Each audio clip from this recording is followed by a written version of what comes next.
Ezekiel 25:17. The path of the righteous man is beset on all sides by the iniquities of the selfish and the tyranny of evil men. Blessed is he who in the name of charity and goodwill shepherds the weak through the valley of darkness, for he is truly his brother's keeper and the finder of lost children. And I will strike down upon thee with great vengeance and furious anger those who attempt to poison and destroy my brothers. And you will know my name is the Lord when I lay my vengeance upon you.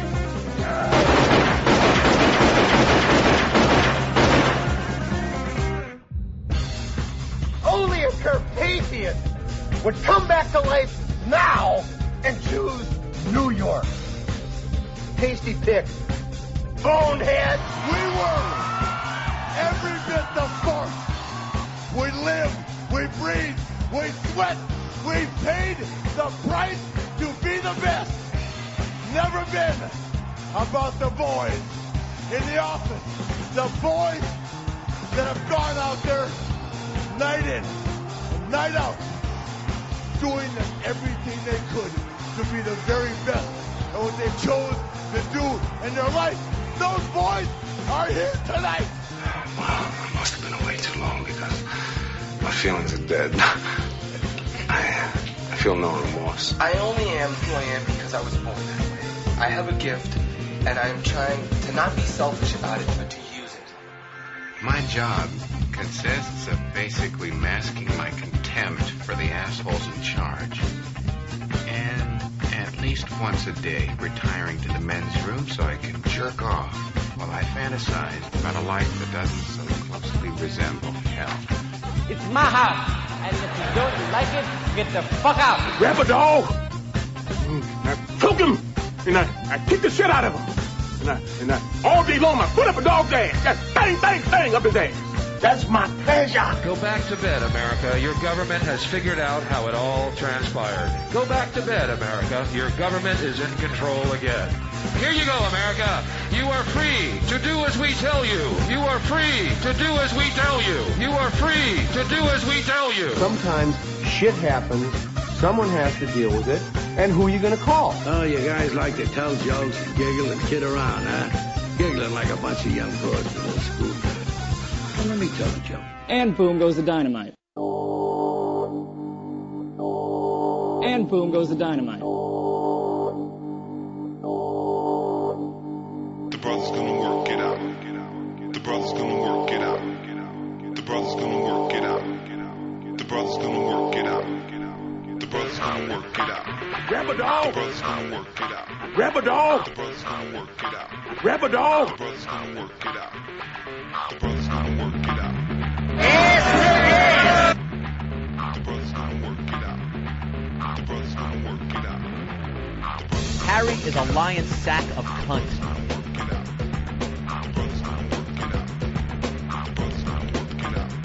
I gotta have more cowbell.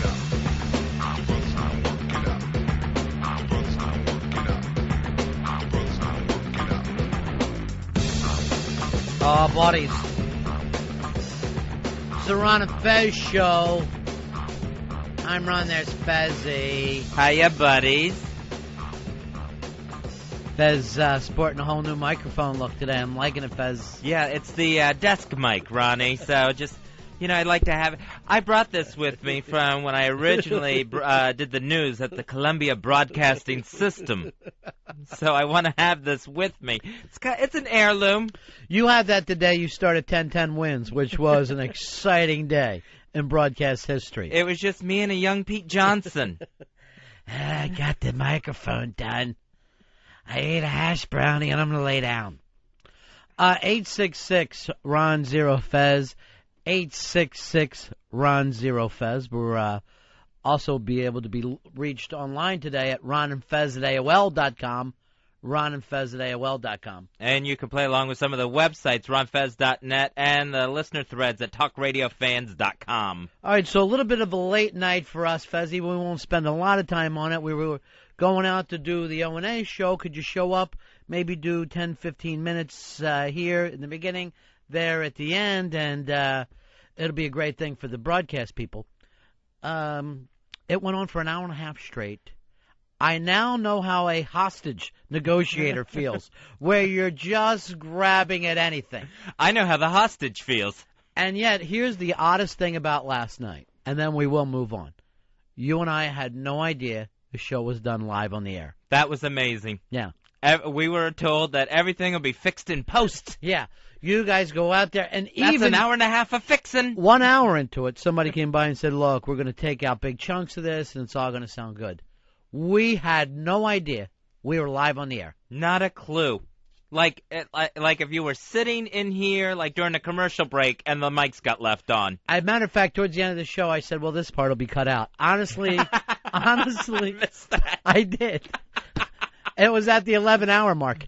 And I honestly felt like, didn't it feel like we should have been wearing like tuxes with the tie all undone and hanging to one side? I was just waiting for a Tiffany. Yeah. Is that what you call it? I don't know what it is. For a drum roll to see how much we had raised. Yeah. Oh, man. It went on and on. Well, anyway, it was a good time out there, though. A lot of craziness going on. I felt totally nude when I found out we were on the air. Yeah, it was an odd feeling. Number one, Earl turned his back on us and wouldn't come with us. That's always nice. Left us with a dope. The two interns that we asked for just drunk off their asses and just still drunk today. I asked that Bobby to help us, Earl. He goes, I'll be over when I can. Never saw the kid again. Well, one time Fez saw him. I saw him sitting Indian style on the stage while Brother Joe's U2 tribute band 2U was playing. On the stage, Earl. He thought it was the rock and roll circus that the Stones and Beatles put together back in '67, I believe. I look up, I just see his fat ass smiling on the stage. I couldn't believe it. Having the time of his life. Again, a reflection of his producer, Candlehead, who wasn't even supposed to be there. And then actually told me today he thought he did a good job. Whatever. I'm done with it. We move on. We'll do our show today, Fez. All I know is that I bought all this Halloween candy to hand out to the kids in my neighborhood. Yeah. Then forgot we were working. So I just had this big bowl of Reese's cups when I got home. Oh, boy, what a shocker. Fatty Pneumonia, once again, finds himself with a bowl of Reese's cups. I just completely forgot. I wasn't going to be home Halloween night. Did you pour milk over it? Because you never got a chance to go out when you were a kid because you were large. No, yeah, I was a large child, yet sickly. Never got to go trick-or-treating. Mm-hmm. So a lot of the kids would knock on the door to get candy at our house and just kind of laugh and point at Fatty Pneumonia. Yeah, who's the kid in the fat suit? That's not a fat suit. Well, on ronfez.net, they've started some book jackets for possible books for Fatty Pneumonia. I thought I'd read you some of these, Fez. And give me the sad music back. I think this really does need sad music at all time. And how mean kids can be calling somebody Fatty Pneumonia. Here's one, Fatty Pneumonia and the candy that wouldn't open. And Fatty's just crying. It's just a large fat kid. I didn't have a lot of hand strength as a child. Here's Fatty Pneumonia and his dreams of growing up. That's another book, and it looks like it's a girl gymnast that he wants to be. Oh, how I admired them. All right, here's one, just a fat kid sitting on the beach, and it says, Fatty Pneumonia, Aloha. And it's just kind of sad that even on the beach. Oh, that was the summer my parents went on vacation, and I wasn't allowed out of the hotel. Here's a fat kid just looking out the window crying, and it says, Fatty Pneumonia, and the ice cream man never comes inside. That's true. Yeah. Mother always said popsicles would worsen my condition. Here's one just called We Don't Want Fatty on Our Team. I don't think that's even a nice one. Yeah. That was cruel. Another cute one, Fatty Pneumonia and the Never-Changing Seasons. Fatty Pneumonia and Fat for Life. These are the book jackets. I don't care for this line of children's books. I like this one, again, from the new Father Mikey boy. Fatty Pneumonia and Puppies Never Pick You Last. And he's a father twice now. Here's an odd one. Fatty Pneumonia and Uncle Blackjack's Disappearing Knuckle. That one I actually do want to read. That was my one good day. Here's one, Fatty... Here's one that's just called, Are You There, God? It's Me, Fatty Pneumonia. Sometimes you wonder. You wonder why you're so fat and sickly. Fatty Pneumonia, Gay Killer, a case study of the effects of teasing on young men. That would be a bad one, I think. Yeah, that's really for more advanced readers. You know there's not going to be a happy ending at the end of that one. Yeah, and some of these, they're not even, funny to read, but they just have pictures of fat children on them. So, here's one called Fatty Pneumonia and His Only Friend, and it's just a fat kid watching TV.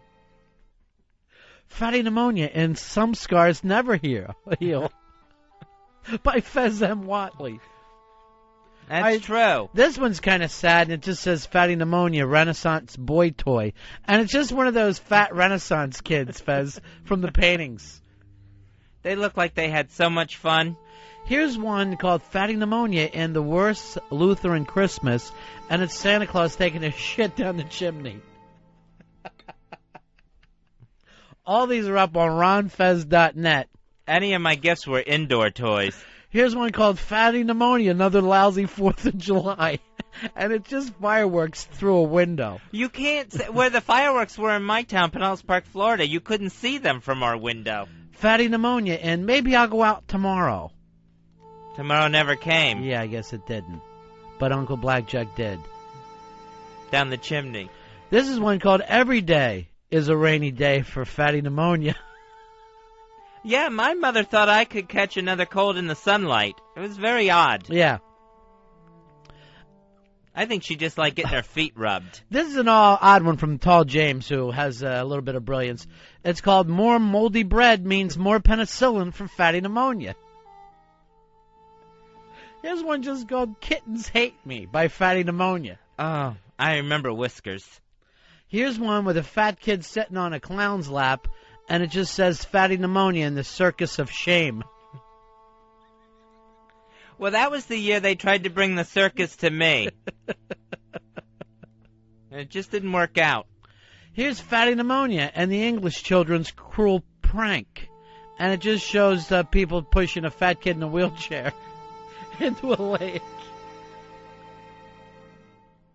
It was more of a retention pond. Now, is it odd for you to hear this name come back at this age when you just almost forgot about it? Yeah, that was like a name I never thought would ever see the light of day. I mean, again, other than the neighborhood children in my own family. Right, and they taunt it and it was mean, but when adults write Fatty Pneumonia's fleshy folds of fun... What? Does that bring it back now? That brings it back hard. Hard and quick. This one just says Mars needs Fatty Pneumonia. That I don't even understand. Here's one called Fatty Pneumonia's Trip to the Court-Appointed Therapist, and it says, Draw How You Feel. And it's just a sad, hideous drawing of a fat kid that says Sad Boy. By the way, that's from your best friend, Kathleen in the Bronx. Can't tell her anything. I know. The court, I swore her to secrecy about Sad Boy. The court actually brought someone in. Here's one that it just says... the doctors insisted. Yeah. Aunt B opens the first Hooters, and it's Aunt B with her chest out and me and you as her tits. And that one just doesn't make sense at all. That has nothing to do with Fatty Pneumonia. Some of the people on ronfez.net are just really stupid. Some are great. Some are just dumb. So the Fatty Pneumonia thing, it seems to be a craze, Fezzy. It shouldn't be. Yeah. Sick kids are now a craze? What about this? Tears in My Pudding, the Fatty Pneumonia story. Tears in my pudding. But you're all right now. It was always salty. You know, whatever happened, you're not that sickly now. No, I just, I get winded easily still. I think my lungs are scarred. You're lean and mean. Yeah, true. I saw you making friends last night, so that's not a problem for you. Yeah, and Halloween not my best night because, like you said, the trick-or-treaters would have to come to my house. Right. And they would always point and say, hey, nice Junior Samples costume. And I wasn't dressed up. I was just wearing bib overalls. Junior Samples, how old are you that you would even have that as a reference point? Hee-haw, the Hee-haw gang. Just few of my friends. Did that TV show ever even make it to color? Yes, eventually. They had to color in the donkey at the beginning. Here's one called Fatty Pneumonia, Do Robots Dream of Electric Friends, which is a nice Blade Runner reference. I don't know if everyone's going to get it, though. Here's one, I guess it's a songbook, and it's called Fatty Pneumonia Cake Songs. How did you sing it to a cake? Well, it was mostly snack cakes. Yeah. But, yeah.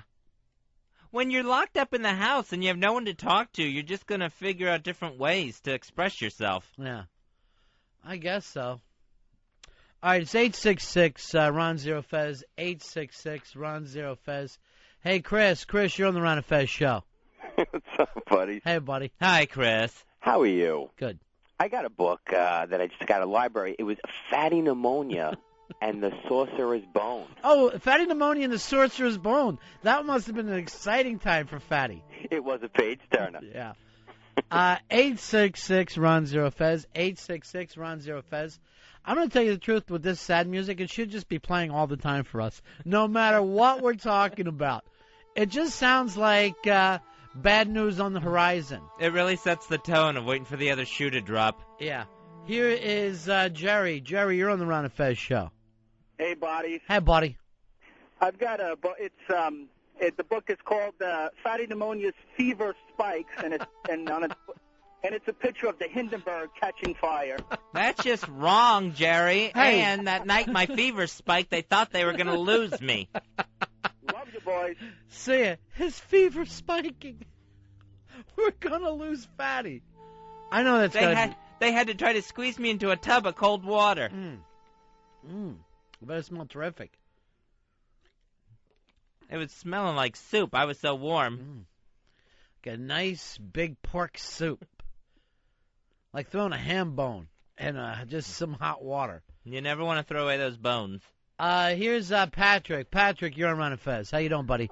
Gentlemen, I have to say, I was one of these people who just wanted to be able to turn on the radio and listen to ONA anytime I wanted. I really did not like you guys, but I got to tell you, the stupidest things win you over. And the Fatty Pneumonia thing, I mean, my friends and I call each other up. We leave messages.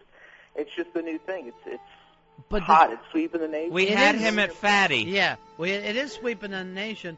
Unfortunately, it's still sad for Fez because of what he went through as a young Porky boy. Yeah, just a pale, fat kid who never got to go outside, and I grew up in Florida. But did the pneumonia stayed, or I guess it ruined your lungs? Yeah, it was like a lingering pneumonia. It became chronic is what happened. Chronic pneumonia? I never even heard of such a thing. Oh, yeah, and so it's just reoccurring. Yeah.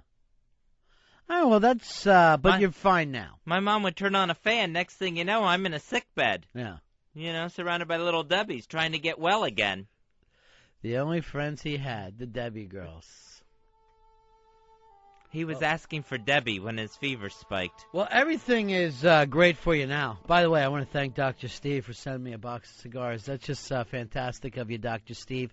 Dr. Steve from Tennessee, Fezzy, my best pal right now. Dr. Steve sent you more stuff? Shh. Dr. Steve, good friend of mine. And I appreciate the cigars. You're just getting a package constantly. Yeah.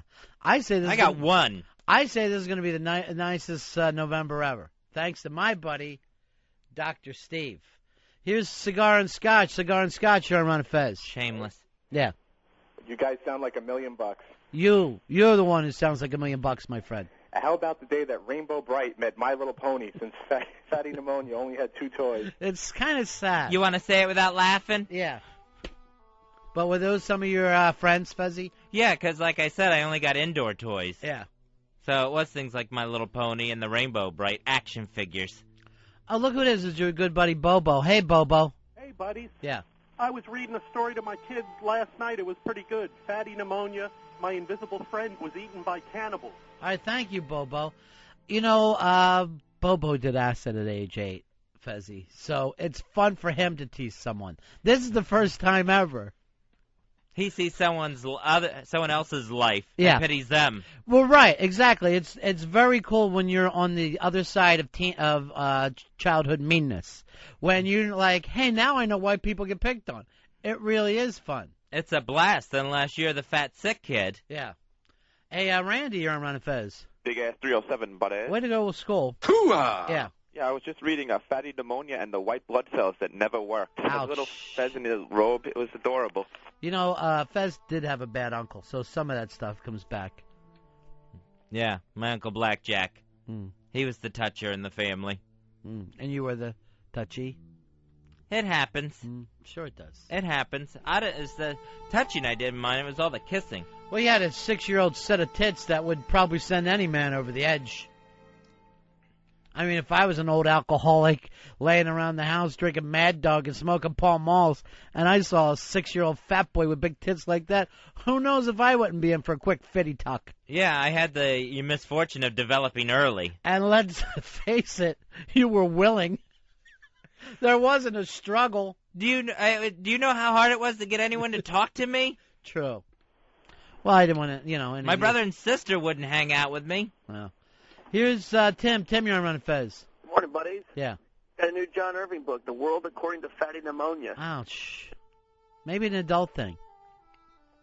How about this, Fezzy? Fatty Pneumonia, grown up and happy at last. That would be nice if there was a happy ending to it. Yeah. If somehow I just got, because you always read those stories about Theodore Roosevelt, how he was sick as a child and just became robust and a Rough Rider and president of the United States. Well, a lot. Martin Scorsese had a childhood like that. Francis Ford Coppola, Spielberg, and then you learn to use your imagination. Didn't work out for you, but those people learned to use their imagination. That's what I should have focused on. Instead of wallowing in your own pain, which you did. And frosting. Was good, right? Oh, yeah. Frosting from a can. There was no injection a doctor that could give me that would be any more soothing. It was from a can into his can, the Fatty Pneumonia story. Nick, you're on the Ron and Fez show. Yeah, Ron and Fez, how you doing, man? Good, buddy. I got one, Fatty Pneumonia. How can I clean it if I can't see it? Well, that's an interesting story. Your dad hooked you up with kind of a rag on the end of a stick that you could wash or wipe with. Well, he had his workshop out back, and he was always tinkering around. And we realized that some of the infections may have come from just not good wiping. Right. So, yeah, he went to work on that right away. Yeah. And I remember when he handed me the stick, and he said, "Here, Fatty Pneumonia, I think you know what this is for." Wow, what an inventor he is. He nailed a rag to the end of his stick. Einstein probably would have loved your dad. Fatty Sr. He had a ramp, too, that would roll donuts to me, but it broke. Those things are always nice. Here's Kent. Kent, you're on the Ron and Fez show. How you doing, buddy? Go ahead, Kent. Yeah, hey, I was at Barnes & Noble's the other day and saw one that looked pretty interesting. It was Pneumonia for Dummies. Pneumonia for Dummies, the Fatty Pneumonia story. Well, you went through a lot as a child, Fezzy, but you're okay now. That's the good thing. I feel better. I know that much. Yeah. You're definitely okay now. Every now and then I get a little touch of it. I don't know whether you saw this yesterday, but CBS had to apologize for something John Roberts said. Now, I guess John Roberts, part of the press corps representing CBS, was? Yeah, he was one of the people that was really up for Dan Rather's job. And they thought maybe he was going to get that. I think he does the weekend anchor job on CBS News. And, yeah, he's part of the White House press corps. Well, this came up. He says to the press secretary, Scott McKellen, Scott, you said that, or the president said repeatedly, that Harriet Miers was the best person for the job. So does that mean that Alito is sloppy seconds or what? So these people, they use a term like sloppy seconds, not realizing it's a gangbang term, not realizing that it means the vagina already worked in, maybe filled with semen, so it's sloppy the second. It's not something you would say about Supreme Court judge. Yeah, and I would have to doubt that Alito's vagina was sloppy. Right. Going into this. Just really inappropriate. Well, we've gotten to the point now where you can turn on TV and you'll hear like Katie Couric say, well, that sucks. But they don't realize what they're saying is that it sucks balls, it sucks cock. They've just dropped off that part of it. So you would never expect Katie Couric to say, well, that sucks balls. But basically, when you say that sucks, that's what you're talking about. You're not talking about oranges or anything. Yeah, right. You're comparing it to someone down on their knees sucking. Sucking a big dick. Why? Why does it have to be big, first of all, fatty? Now, second of all, why doesn't it dawn on any of these people that if you're going to go out that far, why not just say it? Yeah. So what is he, sloppy seconds? And everybody just turns and looks at this guy.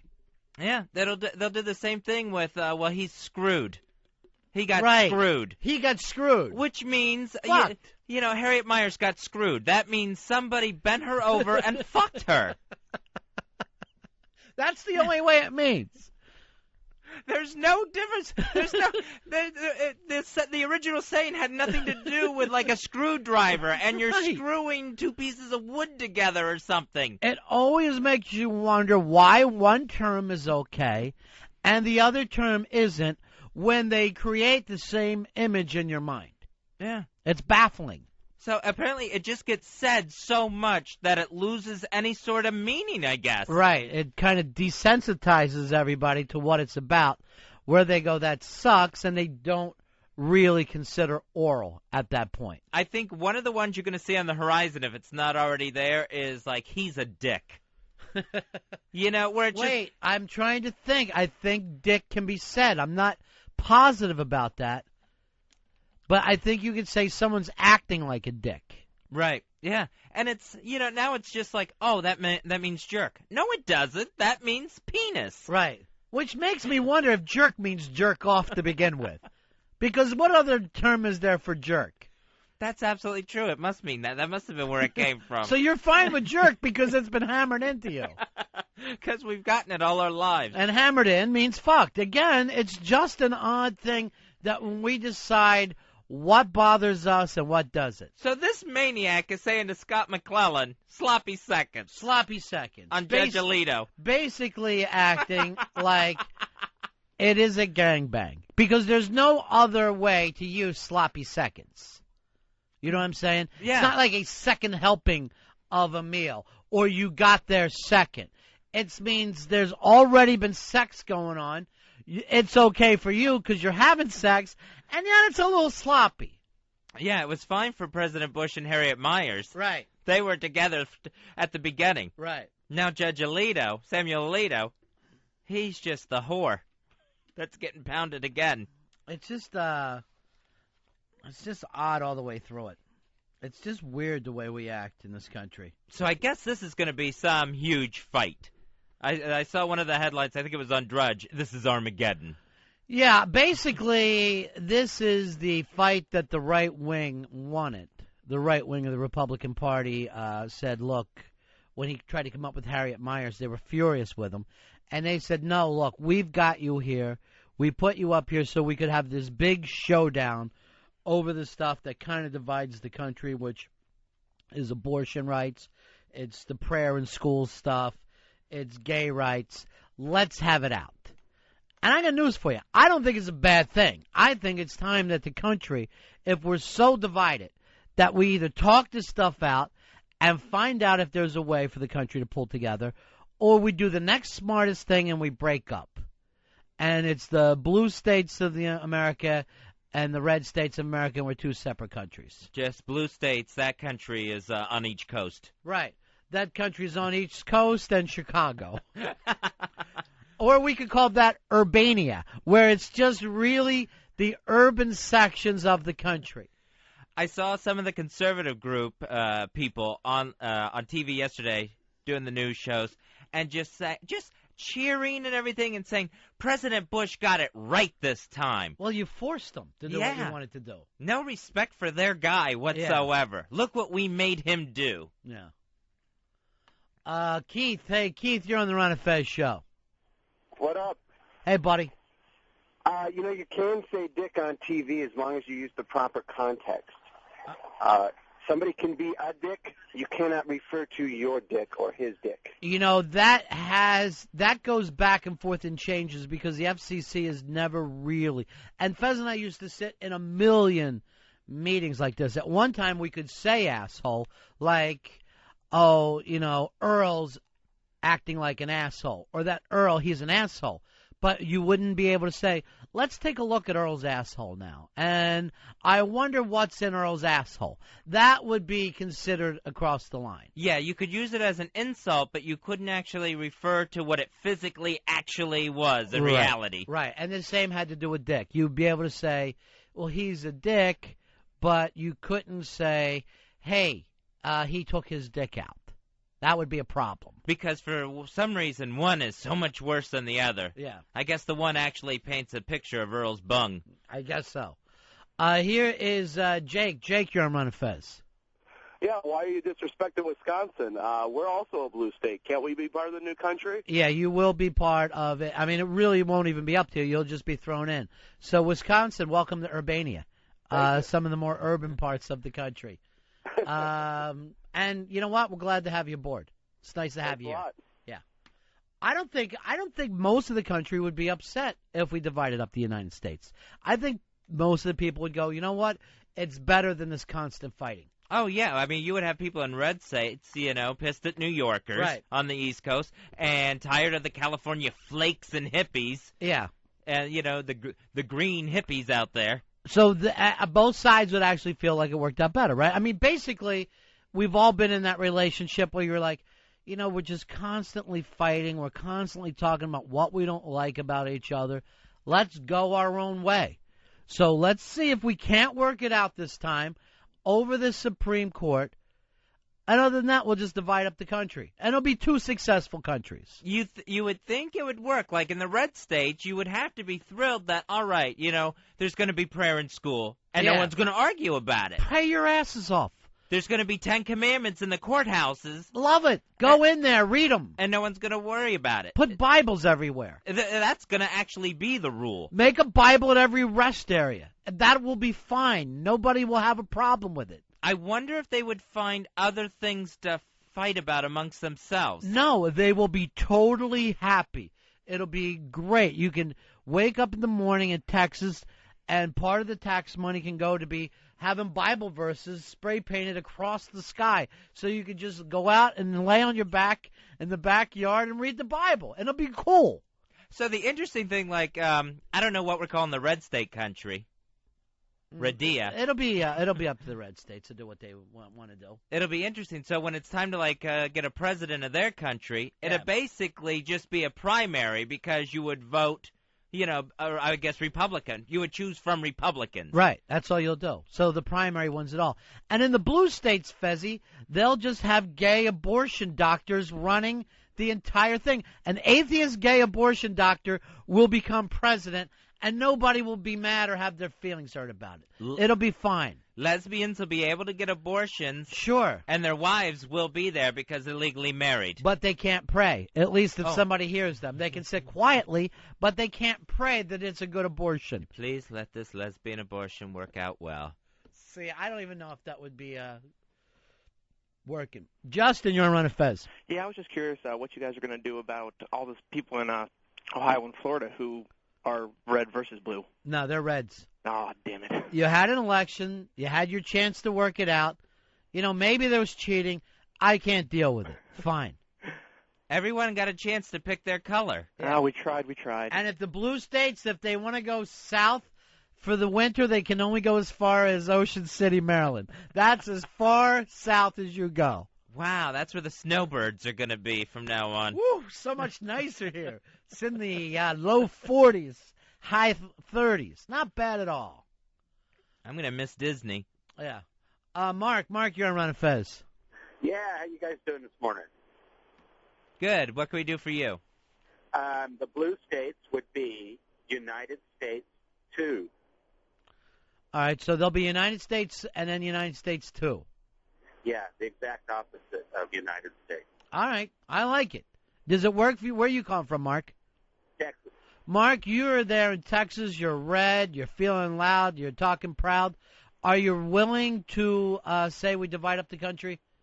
Yes, let's do it tomorrow. I have no problem. Let's just see what happens with the Supreme Court. But I'm going to just stand up like a child and just say, look, Mom, look, Dad, I'm tired of the constant bickering. I want you two gone. It's not good for the family. No. To see the fighting like this all the time. Yeah. Just separate, and everyone's going to be a lot happier. John, you're on Ron and Fez. Hey. Yeah. Go ahead, John. The Civil War, didn't that have something to do with separation?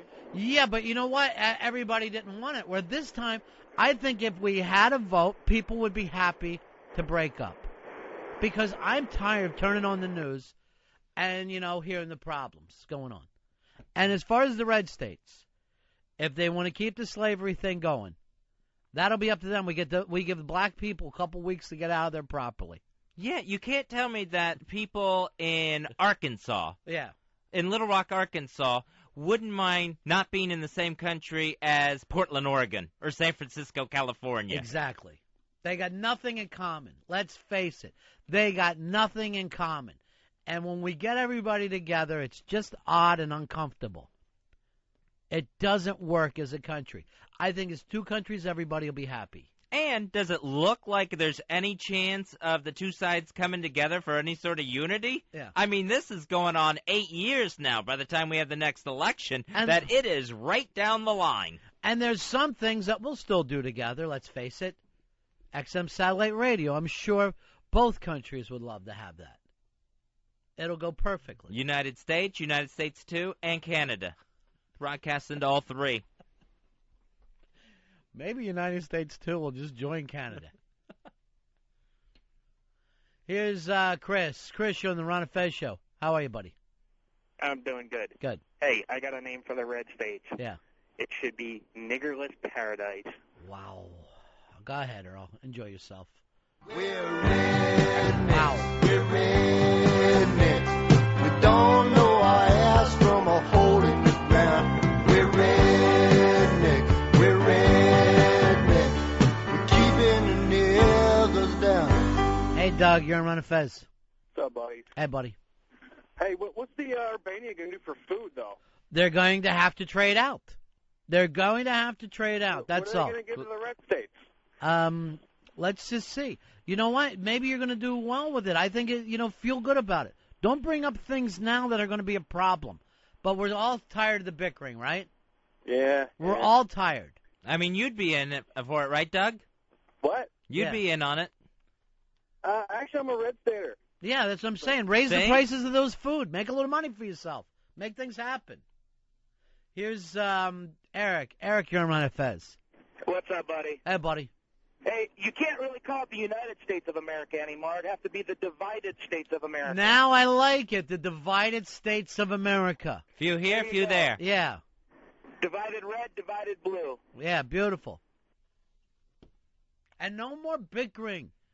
No more problems. Everyone will get to live exactly the way they want to. Yeah. In the red states, you'll be in church on Sunday. Yeah. What's the problem? In the blue states, you're gonna be. Everyone's gonna be in fuel-efficient cars, hybrids. Yeah. Hey, Tom. Tom, you're on Ron and Fez. Hey, how's it going, guys? Yeah. Hey, what about all the independents out there? What do they get? They're on their own, brother. They are on their own. You pick a side. You're just it'll be just like the children that are forced to say, do you want to live with daddy or mommy? Eventually, they have to answer that judge and court-appointed counselor. Fatty Pneumonia's been through the whole thing, so if any of you states are having problems, he'll be here to talk with you. It doesn't mean that both the red states and blue states don't love you, New Mexico. They do. See, people think that if we do this, just the blue states and red states aren't going to see each other anymher. True. And it's not like that. There's going to be a working relationship. You're just not going to have to put up with the bullshit of each, other color. And imagine how exciting the World Series and Super Bowl are going to be when now it's red against blue. When it's truly international. Yeah, finally. Truly a World Series. Finally. The divided states of America. Mike, you're on Ron and Fez. Hey, I I disagree, guys. A great party last night. I disagree. It's like a family fighting, but it's like during 9/11, a New York City police officer, all these red states sent their police officers out to help us, and one state, one country, one state. You know what? And we'll still be there. If anyone attacks the red states or if anyone attacks the blue states, the other one is going to be right there with it. We all know that. But this gives us a chance to go about our business without bothering each other in the constant fighting. Yeah, this isn't a civil war. There's not going to be any bloodshed. This is adult, Fezzy. Yeah, this is here. You sign this piece of paper. You're now the divided states of America. We've all had that breakup where you're breaking up the albums. And, yeah, sometimes you're swearing, wait a minute, I know for a fact that's my Who's Next. You're going to have to give it up. You're going to have to give it up. Yeah, it doesn't mean that we're going to have to fight our way out of this thing. Yeah. John, you're on Ron and Fez. Yeah, hi. How you guys? You guys are great. Yeah, we are. I was telling Fez that last night during the hour and a half stretch. No, I disagree with you guys. I think we're going to end up like Iraq or some one of those ancient countries. I hope so. Forever. We've been around forever, and then they start killing each other and hating each other just because they're divided. No, we are going to divide up before we get to that point. We are going to divide up because it's like a bad marriage. We're going to divide up before one of the states slaps the other one when they're drunk. Yeah, and it's not like one red or blue is going to be the boss of the other one. Right. It is separate but equal. Yes. And, sometimes we'll get together like for Thanksgiving or, we'll cook a meal or two.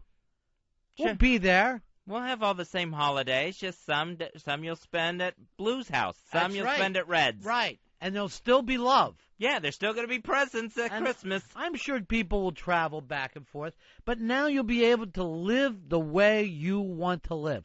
What is wrong with that? Without going, you know what? I don't want anybody to have an abortion in my state. Fine, it's done. Yeah. It ain't going to happen. There's no abortions. All those clinics are being boarded up. Run them out of town.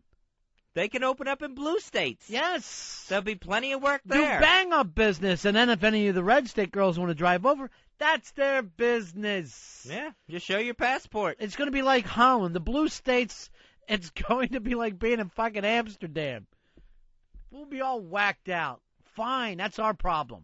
We'll deal with it. And then, red states, if you're up against the blue window looking in and you're seeing legalized marijuana and thinking it's fun, come on over for a while. Everyone will have the right to relocate. Yeah, and plus Nevada's still going to be a red state, so you're going to be fine there. Yeah. You're going to have stuff to do. Eric, you're on Ron and Fez. Are you guys, I disagree. You guys thinking this is going to work out with everybody's going to get along afterwards? It'll be fine. Did you ever know a divorced couple who swore they were going to be friends and check back a year later? You know what? Yes. They hate each other. If the red states see the blue states fucking around with Canada, there might be some jealousy at first. I don't know. I say you base this complete redefining plan of the states on Demi Moore and Bruce Willis. True. You just base it on that. You can't see two people that have gone their separate ways and get along better. And she's liberal, and he's very conservative. Right, and he gave her away at her next wedding. And he's going to be in that 70s show. Yeah. That's a classy guy. Exactly. So don't tell us it can't work. Yeah. We've seen it with Ashton Kutcher. Eric, you're on Ron and Fez. Hey, I have a question about how the blue states can get oil as Texas and Alaska, but the red states have it all. Let them worry about that. Let that become a problem.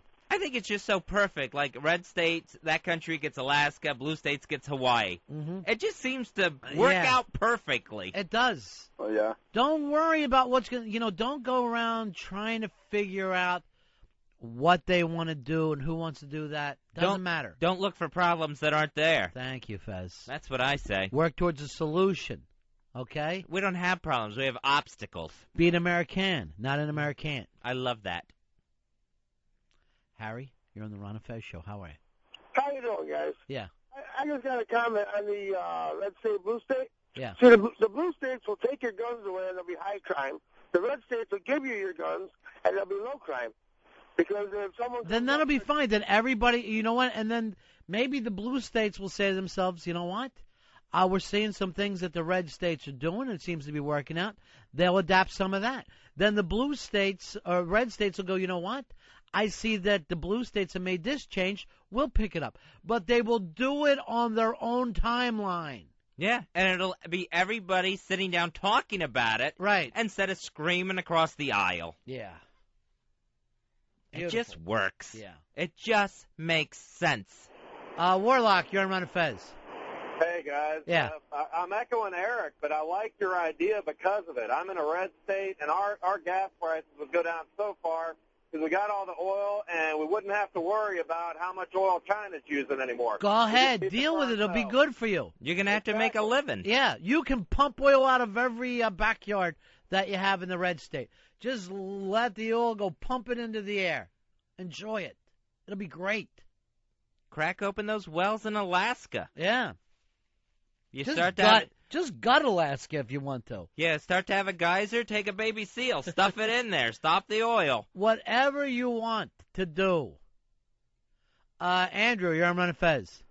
Hey, what's going on, Ron? I just wanted to call you out. You said New Mexico, the independent state. Well, no, I was only joking. I could give two shits about New Mexico. I'm going to tell you, if New Mexico's a deal breaker, let her go. If that's what's holding us back. If New Mexico wants to go back to old Mexico, yeah, that's fine. Where you really belong, because you look just like them. Well, hey, I'm white. I come from Texas, so it's a little different. I just kind of got transplanted there. But you know what I I'm would saying. get back to Texas before the changes all come down. Why do you think you can whisper on the radio? Why do you feel like you can whisper in front of a microphone? Just in case someone's really not paying attention offhand. Hey, Lester. Lester, you're on Ron and Fez. Hello. Yeah. I think California should be split in half.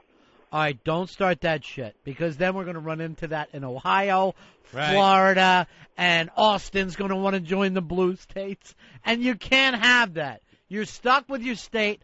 If you don't like it, you got to get the fuck out. Yeah, I don't want to hear about Florida going red, except for Dade County. Right, we don't need that kind of trouble. Every state decides, and if you don't like it, you leave your state and go to a blue and or red one. Now, see how they have to aggravate. They fucking aggravate. It drives you nuts when you have something, you know it works, Yeah. and then someone wants to sit there and poke holes in it that aren't there. It just drives you nuts. It's all figured out. I know. Nothing could be fucking simpler. Fez and I have handed you something beautiful. Don't wipe your ass with it. For 5 seconds, don't wipe your ass. Speaking of which, look who's in New York right now. Fucking Camille, the British. Is she a queen or what is she? Oh, I think she's not a queen yet. No, she gets to be a duchess. I think she got a duchess title. Yeah. And they're trying the Duchess of Pretty. Yeah, they're trying to say, will New York love her the way that they loved the other one? Oh, she better wear a giant hat made of sticks like she did at her wedding, because she's going to need a fort on her head for everything that's going to get thrown at her. You honestly didn't think that looked pretty? No, it looked like a bird's nest on top of a bird's nest. You don't like a shrub? When you're out in the wilderness, you don't think a shrub is pretty? No, I don't think it's appropriate for a wedding. Yeah. Art, you're on Ron and Fez. Hello, Art. Hey, go ahead. Hi, bodies. Yeah, buddy. I want to respond to some of the red staters that said that, well, we have all the fuel and all the food. Well, the blue staters can barter with cultural items like music and movies and pot and hip-hop and the good stuff. Where are you calling from? South Carolina. Aren't you a red state? Well, I'm sort of captive in a red state. Yeah, well. Yeah, you're a red state. John Edwards couldn't even win his own. Yeah, enjoy it. it. Was he North Carolina? I never remember now. He was South Carolina. He was? Yeah, because I know he liked Hootie, and I believe that's South Carolina. Yeah, that'll be interesting. Well, here's the thing. The movies do it already. Yeah. They open first in the blue states. Yeah. They open in New York and L.A. Yeah. And then the red states will be part of the international gross, the foreign box office. Sure. Hey, Jason, you're on Ron and Fez. Yeah, man, the only problem with the whole red-blue thing is that sooner or later the red states are going to get greedy and they're going to buy all the blue states and make them the way they want them. Yeah, because that's the way it worked during the last breakup, didn't it? All right, thank you, Jason. Yeah, you got all the smart people and all the money. Yeah, the brain trust. Everyone from MIT is going to just pile out and head to the red states. Yeah, all the tax money comes in and all the genius grants come in from the red states. What are we going to do? I think it'll work good for each other. That's the beauty of this plan.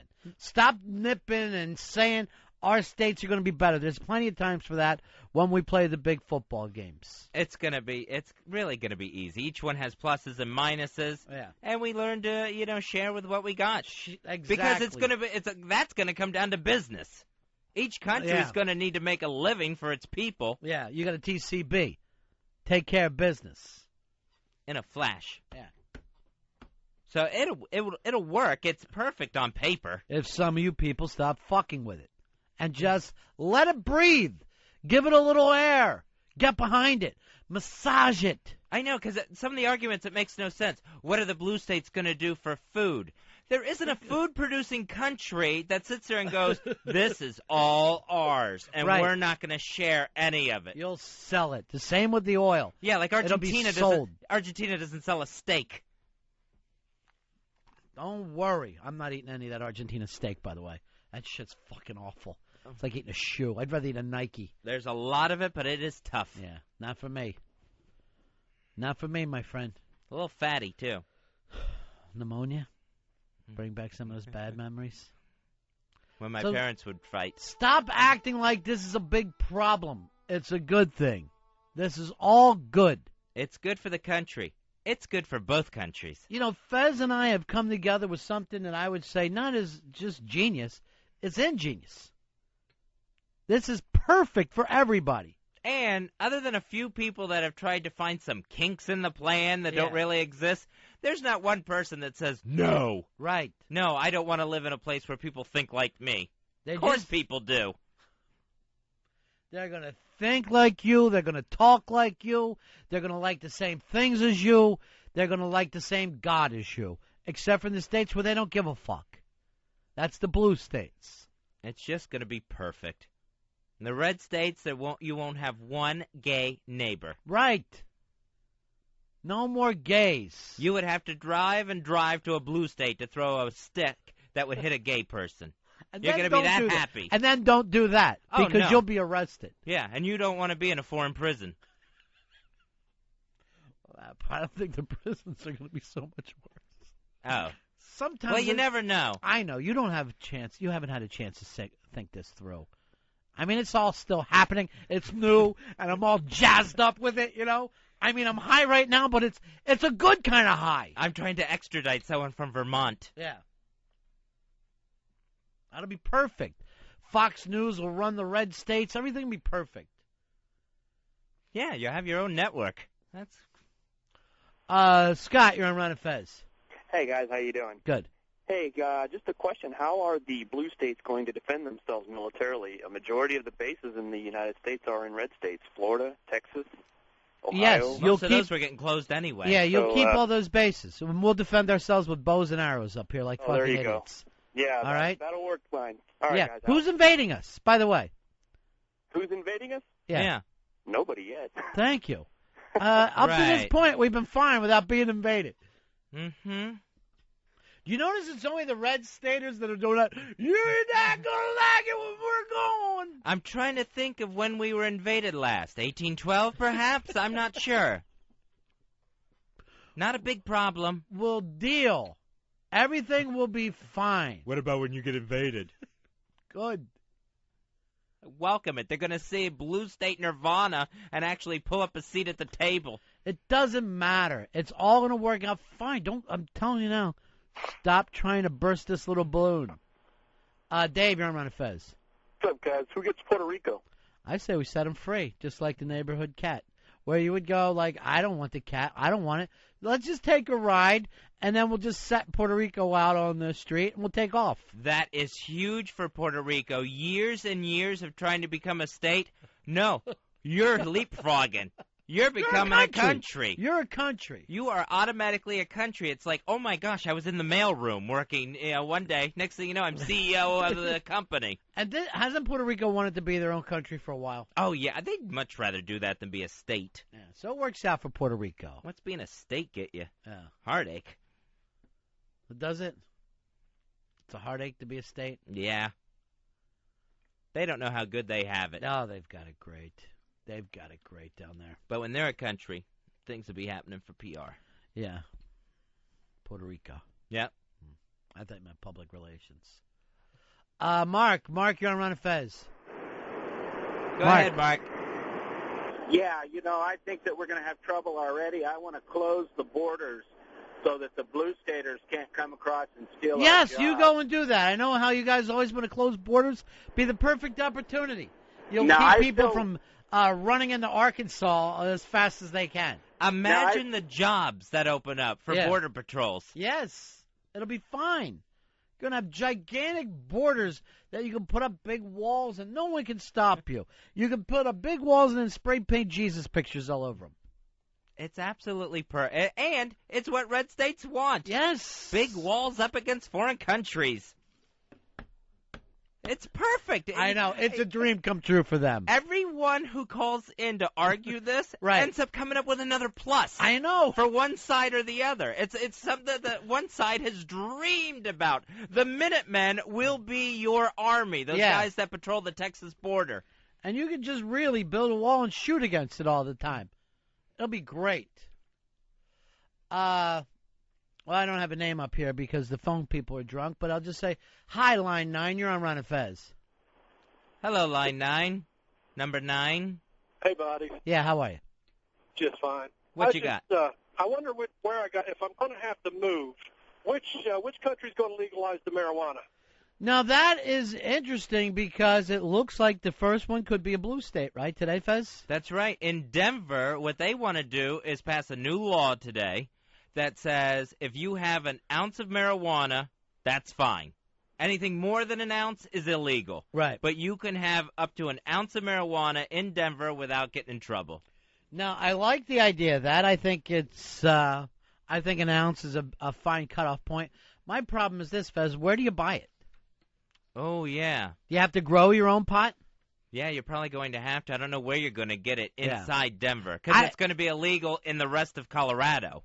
Illegal everywhere but Denver. Right. That's a city law. Can they pull that off, that you can just have one city that you get high? I doubt it. Yeah, because state officials are going to come in. Yeah. And say, hey, under state laws, and let's see where Denver seems to lie. Oh, right there in the middle of the state of Colorado. Instead, you just have, like, Newpolt's, New York, who just say to themselves, well, we're going to make acid legal, like we did with gay marriage. Yeah, I wish this was a whole Colorado dealio going on. Yeah. So it's all part of the Make Denver Safer program. And so they're saying that if pot was legal, if you could have marijuana, up to an ounce of marijuana, people wouldn't turn to alcohol.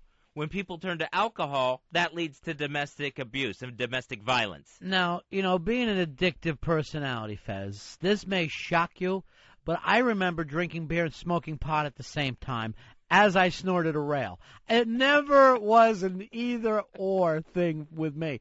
I always felt pretty much like it was an open buffet. Yeah, they're thinking that maybe people just turn to pot and chill out and not smack the wife upside her fat head. Well, I will back this up. I've never seen anyone being on, oh, careful, he's been smoking pot and he's getting a little rowdy and he's feeling strong.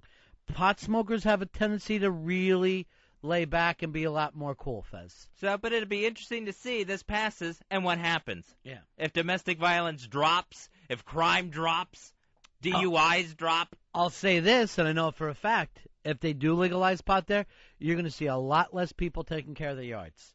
Because you really aren't in the mood to do home improvement when you've been smoking a lot of pot. Marijuana is a gateway drug to procrastination. Yeah, that is true. That is definitely true. Because you will put it off till tomorrow. And even if then. All right, so we're going to take a break here. We are the Ron and Fez Show. We are live today. And some stuff has come up, and it's a good time to talk about this, Fez, because we do the 1,000 reasons that you want to hate a certain area. Well, we're now getting some people going, hey, you forgot our hometown. You haven't thrown our hometown in the 1,000 reasons to hate. So they've put in their own. Yeah, so no one likes to have their city overlooked, even if it's for reasons to hate it. Yeah. So we got this from Michael Kirk. He emailed us this from Youngstown, Ohio. 1,000 reasons to hate Youngstown. All right. We now rejoin Ron and Fez's 1,000 reasons to hate Youngstown. Reason 657. Youngstown, the broken buckle on the Rust Belt. Reason 658. Hometown hero Boom Boom Mancini, only remembered for killing a Korean. Reason 659. The Youngstown State Angry Penguins. Reason 660. Hometown girl singer Maureen McGovern. There's got to be a morning after. But in Youngstown, you don't want to live to see it. Reason 661. It's halfway between Cleveland and Pittsburgh. Pick your hell. Reason 662. Hometown boy, that guy who played Al Bundy. Reason 663. Convicted Congressman James Traficani, and that squirrel he calls a toupee. Reason 664. YSU alumni, the Polish Rifle, Ron Jaworski. Reason 665. The Bruce Springsteen song, Youngstown. Way to go, you got the worst Springsteen song ever. Reason 666. Fast Eddie Yarb. Reason 667. Inbred. We'll be back with more of Ron and Fez's 1,000 Reasons to Hate Youngstown. Ronnie, Fezzy, The Ron and Fez Show, XM 202.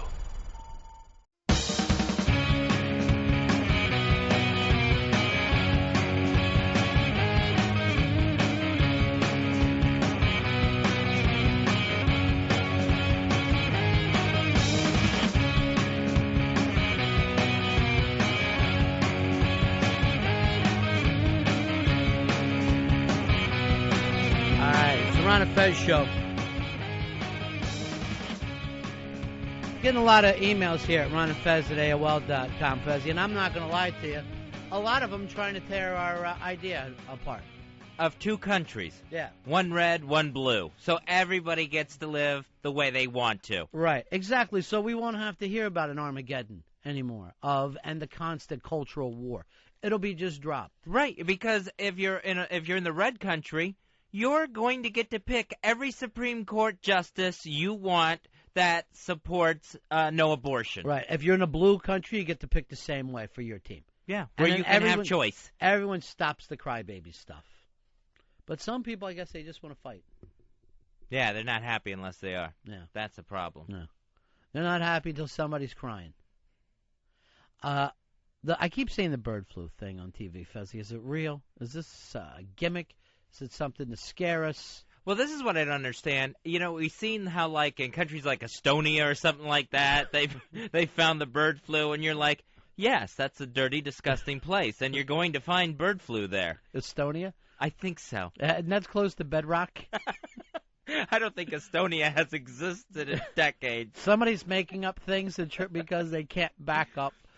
All right, go ahead. But they find it in foreign countries. Like, they Right. find it in China and stuff. Mhm. Well, now they found, like, 30 ducks that had traces of bird flu in Canada. Mm-hmm. And they're saying, well, it's not the bad bird flu, so we tested them and released them. So those ducks are migrating to the U.S., red and blue, for the winter. They'll be going through the divided states of America. And then President Bush today, he unveils his bird flu plan, which sounds like, hey, I've started a new dance. It's called the bird flu. Right. So $6.5 billion to start with to battle bird flu. I don't think we can afford bird flu. No, it's a lot of money for bird flu. With the war in Katrina, we don't have an extra $6.5 billion. We're just going to have to go down to soup. And not chicken soup, because that's bird. Yeah. Is bird flu worse than just a regular flu? Because it sounds to me, take a couple days off, throw up a little bit. You'll be fine. Apparently, there's some strain of this bird flu that could just wipe out millions worldwide. The word pandemic has just all of a sudden been Is that everywhere. another country you're making up? Pandemic? Pandemic is a real word, and it's just a worldwide epidemic of disease where everybody has it. Just a sickly, sickly planet. Yeah. I heard this, and this is a real fact. Go ahead, give it to me. That every flu is a bird flu. That any flu that a person gets started in birds first. How do they start? Because they used to be dinosaurs? Yeah, I think it's something like from the fossil days or something. See, the red states won't have to deal with this because they don't believe in dinosaurs. Earl, you could perfectly move there because you've never believed in dinosaurs. But I like the blue states. No. You only believe in walking the dinosaur. Everybody walks a dinosaur. Who did that song? Was it? It's that. It was not was. Yeah, it wasn't. Who not what? Well, who was the spin-off band from the Talking Heads? That was Don Was not Was. Oh. Tom Tom Club. Yeah, because that I always get those confused. What did they do that was a big hit? Genius of Love. Thank you very much. Thank God we have Earl.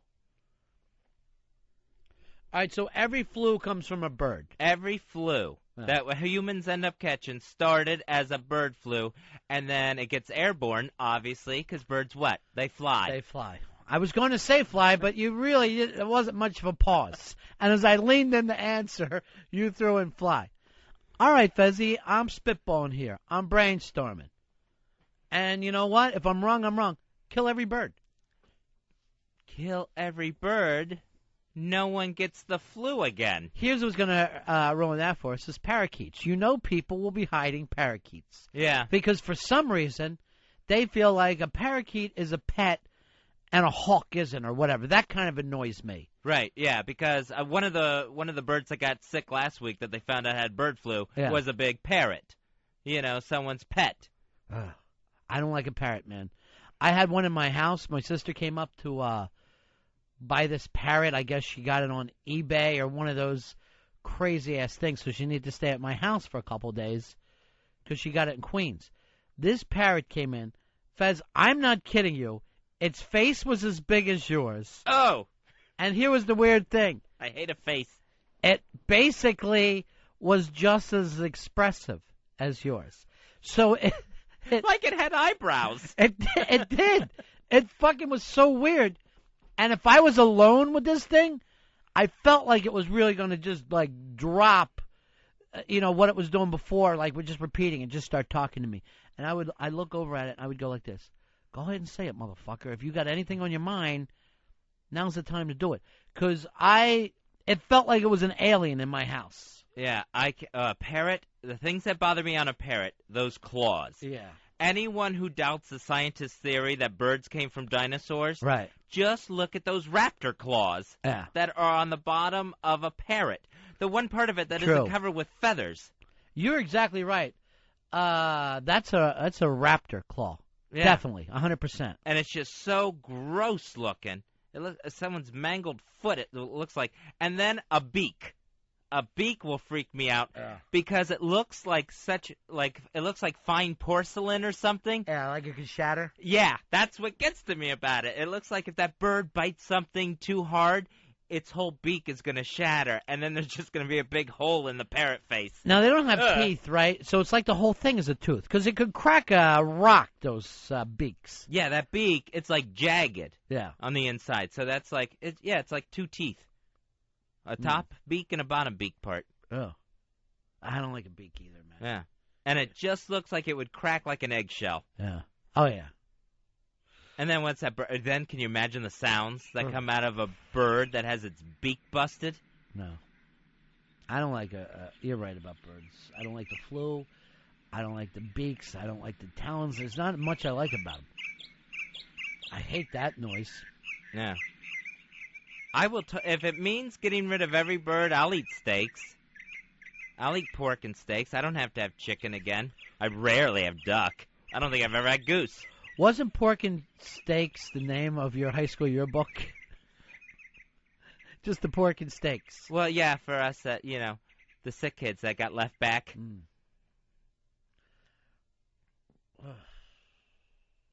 Hey, Perry. Perry, you're on Ron and Fez. How are you, buddy? What's up, Perry? Hey. Yeah. Hey, how you doing? Good, man. That's good. You know how many millions of fucking birds we got up here in Canada? You mind keeping them to yourself? Tons. Well, there's 30 out of, millions and millions. Those bastards are flying over us right as I'm sitting here. Yeah, I know. They just drop shit bombs on everybody. Well, yeah. They are filthy. Nothing's worse than geese shit. I mean, 30 out of millions and millions, and they got this flu that isn't even the bad one. I mean, it doesn't even count. Yeah, it doesn't even seem like that should have made the news. It's not really the real flu. Yeah, it's trying to scare because they let them loose again right back into the air. See, that's the thing that you don't realize, Fez, is how many birds are out there. I just read this today. Somebody sent it to me. if you were to weigh humans, like every human on the planet, and weigh the ants would outweigh humans. Really? Yeah. I mean, outnumber, you see that. Right. That's just obvious. That's a gimme. But of course. Outweigh us. So how many ants do you think makes even a child? What do you think 60 pounds of ants, how many you got to get together? I would say you would have to have 1 billion or so ants. And they outweigh us. Pound for pound, the ants outweigh us. It's the bugs you don't see. I saw Tom the Cop went by. Now, here's the interesting thing today. The Ron and Fez show, and this is a perfect day for you. We're unsecure. We've got nobody on our borders, no Master Poe. Totally unsecured today. We're like the blue state country. Now, last night, we had tons of security. Did you try to use the restroom, Fez?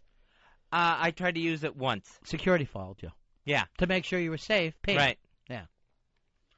I never felt that you and I needed a lot of security. We're pretty under the radar guys. And we violate our own security anyway. Yeah, come on over. Get a picture. Come on over. Yeah, break the security wall. Oh, yeah, we want to talk to that drunk. Right. Eastside Dave, hand him over to us. Now, speaking of which, did you see last night, Eastside Dave was kind of shoved back a little bit for getting too close to me. He didn't really make any movements towards me, but in a secured environment, Eastside Dave is seen as an aggressive person. I have to admit, that was one of my favorite moments last night. Just seeing Eastside Dave get the stiff arm from security as he tried to tap you on the shoulder to tell you just one more thing. Yeah, he was doing that. I had to go back on the air, and he had kind of grabbed me and was giving me the wait, drunk thing. And he got the very nice stiff arm being kept back. And then he gave me, oh, I see what you're doing now. Fine. Like suddenly, I'm not the same guy. He had a great shocked look on his face when he got put back, which was hysterical. And then it instantly turned to drunk outrage. Right. It was that Irish thing of, oh, you're too good for my family now. It's always that thing like in an Irish family, if one of the people, it's why the lottery destroys people, because if one person in an Irish family gets the money, all the rest of them, oh, so now he's acting like he can have white walls. You know, like everything isn't in front. Oh, I see your kids are wearing hard shoes. You don't have time for us anymore. You're using fancy napkins, cloth napkins. So that's what it turned into. Heaven forbid someone gets a new coat. Yeah. Does your family get that way where they don't like if somebody, suddenly gets... And in my family, it would be something as, oh, your dad with his new tool shed. He acts like he doesn't have a worry in the world with his brand new tool shed. It wouldn't even be something to brag about. Yeah, my family totally like that. Yeah. Anytime someone dies, you have to hear this. I won't see a dime of that money. Right. Well, why should you? Was it your money? Yeah. Does that money belong to you? No. Mother constantly does that when someone kicks the bucket. You call your mom mother? Yeah, I do. Call my father Dad. Actually, I call him Pop, and I call my mother That's Mother. what I call my dad Pop, too. He turned into Pop when my sister had kids. Yeah, it's always better. Yeah. It's always better when your dad becomes a grandfather, because then you get a nicer name for him. Mother, I would never call my mom Mother. That's way too formal. I always call her Mother. Now, is that a mean thing? Oh, yeah. Yeah, and I go, Mother. See, I'm not comfortable with Mother, and then I also don't like Earl's thing of Mommy, where it's suddenly like you never got off the tit. Too bad on two extremes. Yeah, I mean, I need it's got to just come into Ma or Mom. Ma's good. Yeah. I like Ma. Yeah. Even though you don't do that formally, but like if you're calling her, Ma! When the Waltons were popular, I tried doing Mama with my mom, and my sister just got furious with me. Here's the thing that I never like, though, that people will do, is when they give, like, a grandmother a last name. Always has gotten on, it'll be like, oh, did you say hello to Grandma Bernstein? I mean, you're basically making it way too formal. That's totally how we did it. Did you really? We had Nana and Papa. Yeah. And whatever their last names were. So well, I know what their last names were. Well, but here's the smart thing that you need to do. you don't all go with the same grandfatherly nickname. You have a Pop and a Granddad, but if you're both going to be like Granddad Anderson and Granddad Monahan, then you're just fucking wasting time for the kids. Yeah, with my 3-year-old niece, my mother is Grandma Carol, and then her Did other... you say hello to Grandma Carol? It's all but like having a step in the family. And then the other grandma is just Grandma. Oh. So that's the mom's mom, right? Yeah. Yeah, that's always the head of the... My sister-in-law's mom. That's the head of the pyramid. You can't beat the mom's mom. And that mother-in-law, she's like 15 years younger than my mother. Mm-hmm. So it's just so much more on the run with the baby. And, hey, let's go to the zoo. And I'm taking you to the aquarium. And my mother's like, my feet hurt. Yeah. Somebody want to rub Grandma Carol's toes for her and crack them knuckles. You kids are too noisy.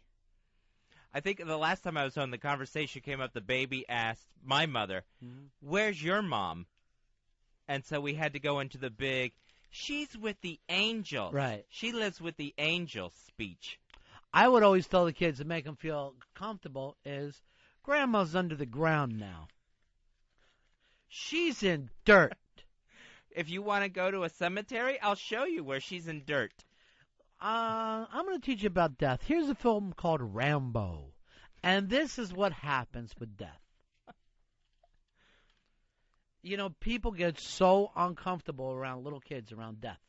Oh, yeah. And just, you know, they're going to fucking believe whatever. You tell them what words are, and they have to believe them. You could raise a kid, tell him that a spoon is called scoop, and I guarantee you he's going to show up in fucking in kindergarten asking for a scoop like an idiot because he won't find out on his own. And think every other kid is crazy for saying spoon. You could just say, oh, yeah, Grandma, when you die, you become a cartoon. And that fucker is going to believe it until somebody straightens him out. Well, right now, this little baby is thinking that this old woman is actually living with a family called the Angels. Right. She's playing in California now. You're Anaheim, are you familiar? Grandma is now an outfielder for the Anaheim Angels. Tom, you're on Ron and Fez. How we doing, guys? Good, man. Yeah, I call my grandma a nanny.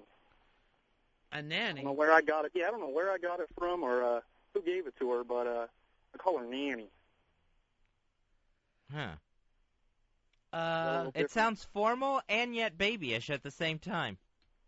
Oh, I'm 22. I still call her nanny. Yeah. You know what? I think I had I did. I had a nanny that was like a great-grandmother. Oh, really? Yeah. And then I think my kids called my wife's grandmother Nana or Nan. Yeah, they just called her Nan. Right. Yeah, so that's the same thing. Do you ever do this, though? Like, some kids don't know that their grandparents will have, like, real weird names. Like, we all know Grandpa, Pop, Granddad. But then somebody will go like this. I have to go to my Peepaw's house. And you're like, what the fuck are you talking about? A Peepaw. That was the name. That was the kids across the street. They had a Meemaw and a Peepaw. And you're like, what the hell? One kid called his grandmother a bocce in my neighborhood. And I'm like the cooking stuff? What do you mean a bocce? Hey, Fez, do we have an intern named Zach in D.C.? Yeah, his dad was 2-time Stanley Cup champion. Oh, yeah. With the Flyers? Yeah, he sent something to Al Dukes. You know who would be, because Al Dukes is always looking for producers. You know who would be a good one was that Steve Perry kid that we never talked to again. Oh, that's right. I forgot about him. Yeah. I like that kid a lot. Steve Perry Jr. Actually, I wouldn't mind having him here with us here. But he lives down in D.C., right? Yeah. Yeah. So, but Zach was the one that would travel from Jersey to D.C. for his internship. Yeah. Yeah, now I remember him. Hey, Steve. Steve, you're on Ron and Fez. Hey, Steve. Stevie. Hey, guys. What's going on? Yeah. Hey, I used to call my grandmother Big Mom because she was my mom's mother, and she was larger than my mother. Hey, Big Mom. Was she heavy? No, she was just tall. She was 6'1". Oh, jeez. Then that was a Big Mom. There's no doubt about it. Big Mama's house. Why not just call her Stretch? Oh, yeah, I call my grandmother Yao Ming. And it's just something we do because she's so tall. Stretch Ma. Sean, you're on Ron and Fez. Hey, buddies, how Yeah, you doing? good. Okay, mine are Mama and Papu. Papu's not around anymore, but it's still Mama, and I'm 29. Mama and Papu. Where did you grow up, Apache? I have no idea. They're white-bread Texans, and it was Mama and Papu. And then somewhere along the family, I think it's the great-grandparents, were Mima and Popo or something like that. It's just crazy talk with some of these families. Oh, yeah. Thanks. Just insane. Oh, we had an aunt and uncle. You won't believe these names. We had Mommy Mole and Daddy Wee Wee. All right. Were the aunt and uncle. All right, let me go to Chris first. Chris, you're on Ron and Fez. What do you got? Yo, what's going on, fellas? How you doing? Good. Yo, I call my grandma Babci. It means grandma in Polish. Is that what that is? It's a Polish thing? Let me That try it to is. think of the family. I thought they were Italian, but it could have been Polish. No, we're a bunch of Polacks. Call my grandma Babci. Oh, no, what's that? Babci? Yep, B-A-B-C-I. Okay, this one I thought was a bocce. Like bocce ball. Yeah, that's the way I took it, but I could have had it wrong. Or hibachi. All right, what were these relatives of yours gone? The aunt and uncle, Mommy Mole, and Daddy Wee Wee. Now, why would somebody be a Daddy Wee Wee? It had to do with a dick?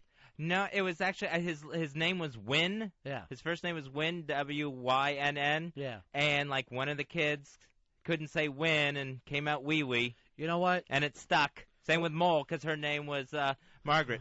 I'll hold a goddamn knife up to that kid's name till he learns how to say Wynn properly before he starts calling me Wee Wee. Because that ain't going to happen. But what I didn't understand is why they weren't aunt and uncle. Why they were mommy and daddy. It's drunkenness. It's just insane. He ended up in a tractor accident. Why am I not shocked? Hey, Rob, you're on Ron and Fez. Hey, dudes, how about Yaya for the Greeks? Yaya. I like that for the whole get your yayas out. I think it's, a decent way to go about it. I didn't mean it. I didn't know it meant get your grandparents out. Yes. That was the Rolling Stones with their big live album, Get the Yayas Out. Very, very big. Jake, you're on Ron and Fez. Yeah. Yeah. With my grandparents, I still call my dad's parents Mama and Papa. Yeah. And with my mother's parents, who are now passed away, I used to call them Nanny and Grandpa. And then my great-grandparents, who are also still alive in Florida, Yeah. it's like Grandpa Steve and Grandma Lola. So as it gets older, it's still not as formal. But Right. I don't know how any of these names came around. Yeah, it's just really odd. I guess it's up to whatever you want to be called. My grandmother, our one Nana, when we were kids, Yeah. she eventually, when we got older, she became Grandma. Because we just took it upon ourselves. We can't say Nana anymore. Yeah. It sounds crazy. Really? Yeah, so we decided, me and my sister, we just kept calling her Grandma until it caught on with everybody. One of my grandmothers, we used to call her Sarge because she was so bossy and pushy. And she hated that. Because it rhymed with Marge. She was Mama Margie. And then we just broke it down to Sarge, listen, you got to stop all this screaming. That's really cute, though. Stop calling me Sarge. I got money missing. Here's Mark. Mark, you're on Ron and Fez. Hey, Ronnie, how Fezzy? Hey, buddy. I got three names, actually. Go ahead. My great-grandmother was called Grandma Duck. My Why? grandmother, well, she was, Web-footed. She lived in an old country house. Yeah. She always wore her hair up. Oh, like ducks do. And she always wore an apron, the old-timey apron. So she kind of looked like Mother Goose, kind of. But her name was Grandma Duck. Grandma Duck. That's despicable. It's weird. Here's Chris. Chris, you're on Ron and Fez. Hey, buddy. Yeah. Hey, I got a grandfather. His name's Cuckoo. Why? That sounds like what your parents make you call your ass. I wasn't allowed That's to another call him thing. that. I would never have a kid. I would never make up Cooley or any of those kinds of names. We had 2P. Yeah. Because you used it 2P. Oh, that was our dicks. I think a better thing is to teach a little kid, this is your cock. Now, your cock is right above your balls. So you're not going to call it a toopy because, it's, just so you have figured it out, Fez, you can do other things with that.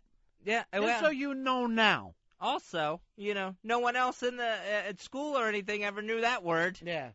Made no sense whatsoever. I hurt my toopy. Shut up. What? Just makes it worse. Hey, Scott, you're on the Ron and Fez show.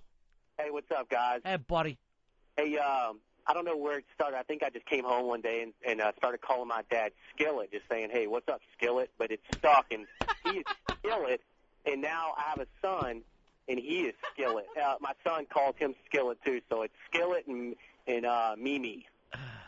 Skillet is hysterical, man. Now, does he cook? No, I think it was just like one of those things. I came home from hospital one day, and instead of saying, what's up, Dad, I just said, what's up, Skillet? What do you say, Skillet? Yeah, what's up, Skillet? You come home trying to be a smartass, and it sticks. That's exactly right, man. Skillet is actually a pretty cool name. It just seems like Cookie. It's just very comfortable.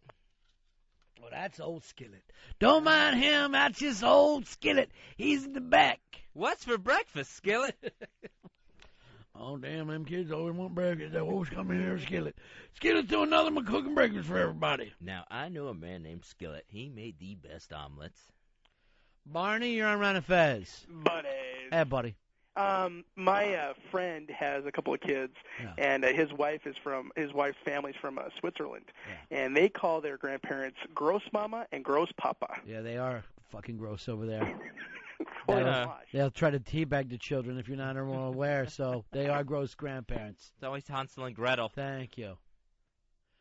Hey, here's Pat from Boston. Pat, you're on Ron and Fez. Buddy. Hi, buddy. Hey, buddy. Hey, we're the only ones that do it on my dad's side of the family, but it's me, my brother, and my sister, and we called my grandmother Mungie. Mungie? I don't know where. Yeah. It's awful. Sounds like a monkey's name. Yeah. But now all I call my son is Body. Body. Bye. Hi, Body. Body. Hi, Body. I'm going over to my Body's house. That's a baby Body. Maybe that's what I make my grandkids call me Body. Hey, call me Body, little Body. I go with Skillet. That's old Skillet.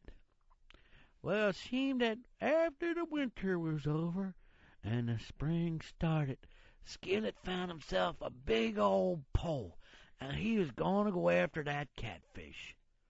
It's stupid. Skillet, what are we having for breakfast? You don't catch that catfish yet? Oh, that's Skillet's sidekick, Slappy Pants. Slappy Pants is hungry. You've been trying to catch that catfish all day, Skillet.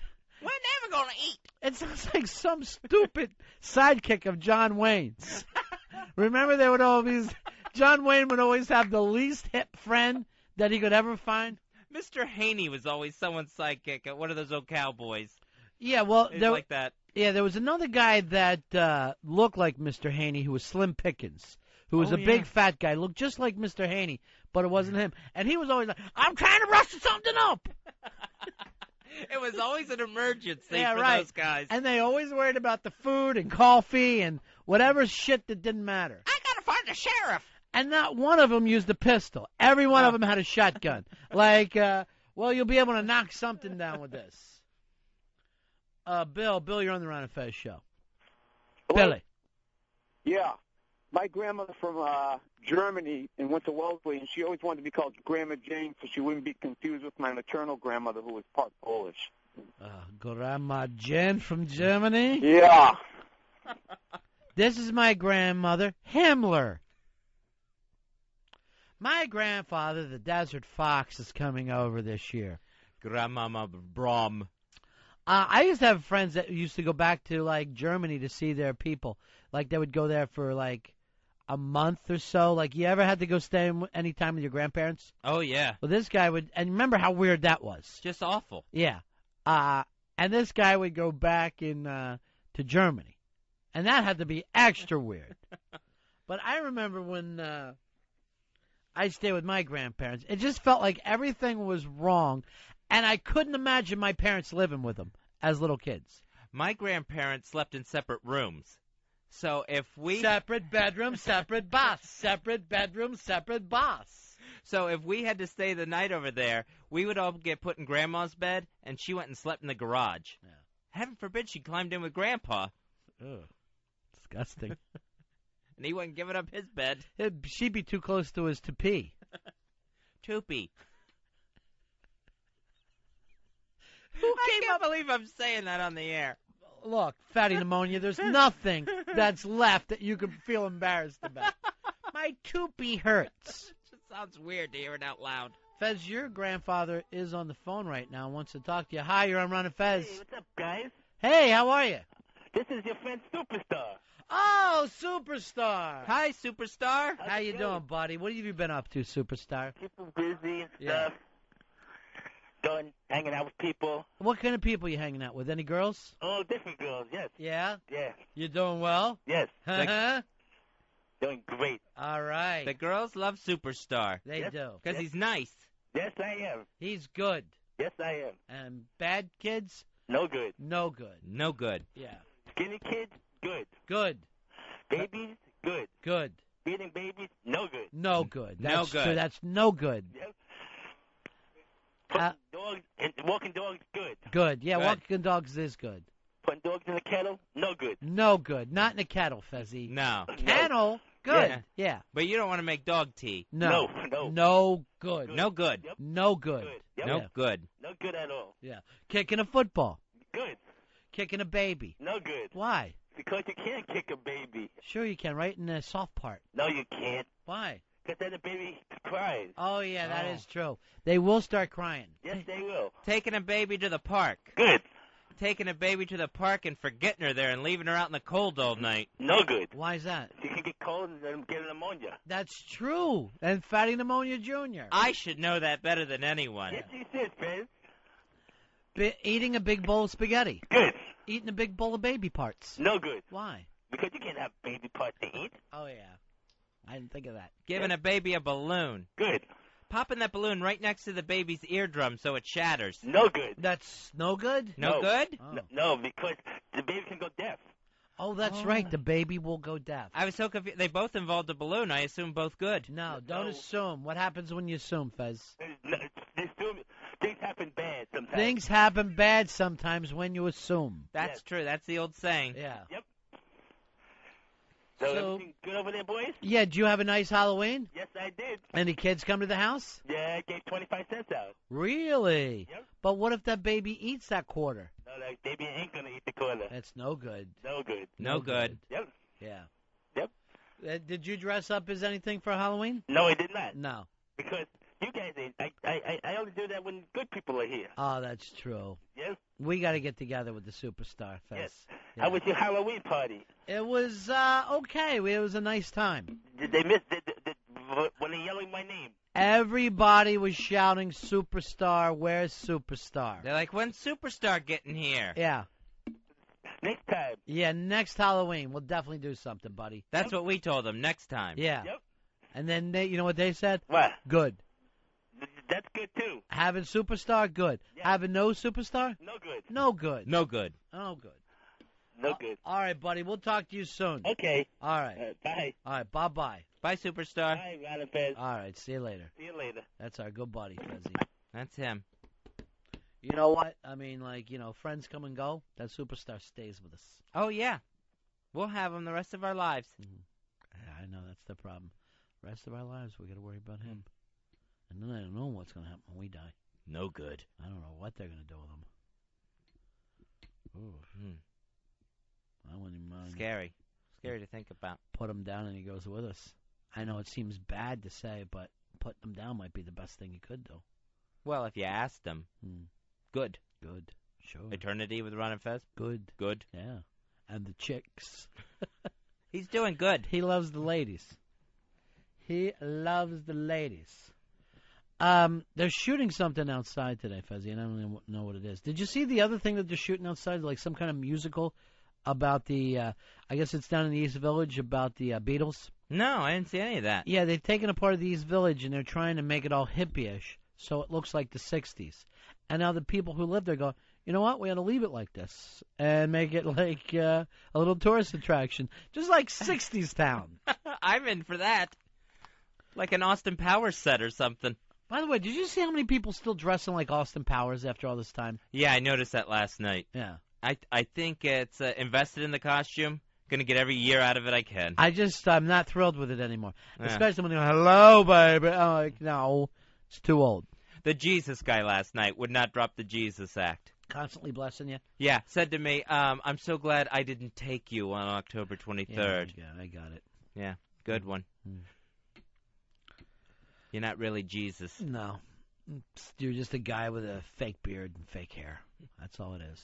That's all it is right now. Now, I don't know if this was a Halloween party, but I guess a big party at Paris Hilton's house in California. Mm-hmm. So much so that Christian Slater reportedly got drunk, climbed up on the neighbor's roof, and fell off.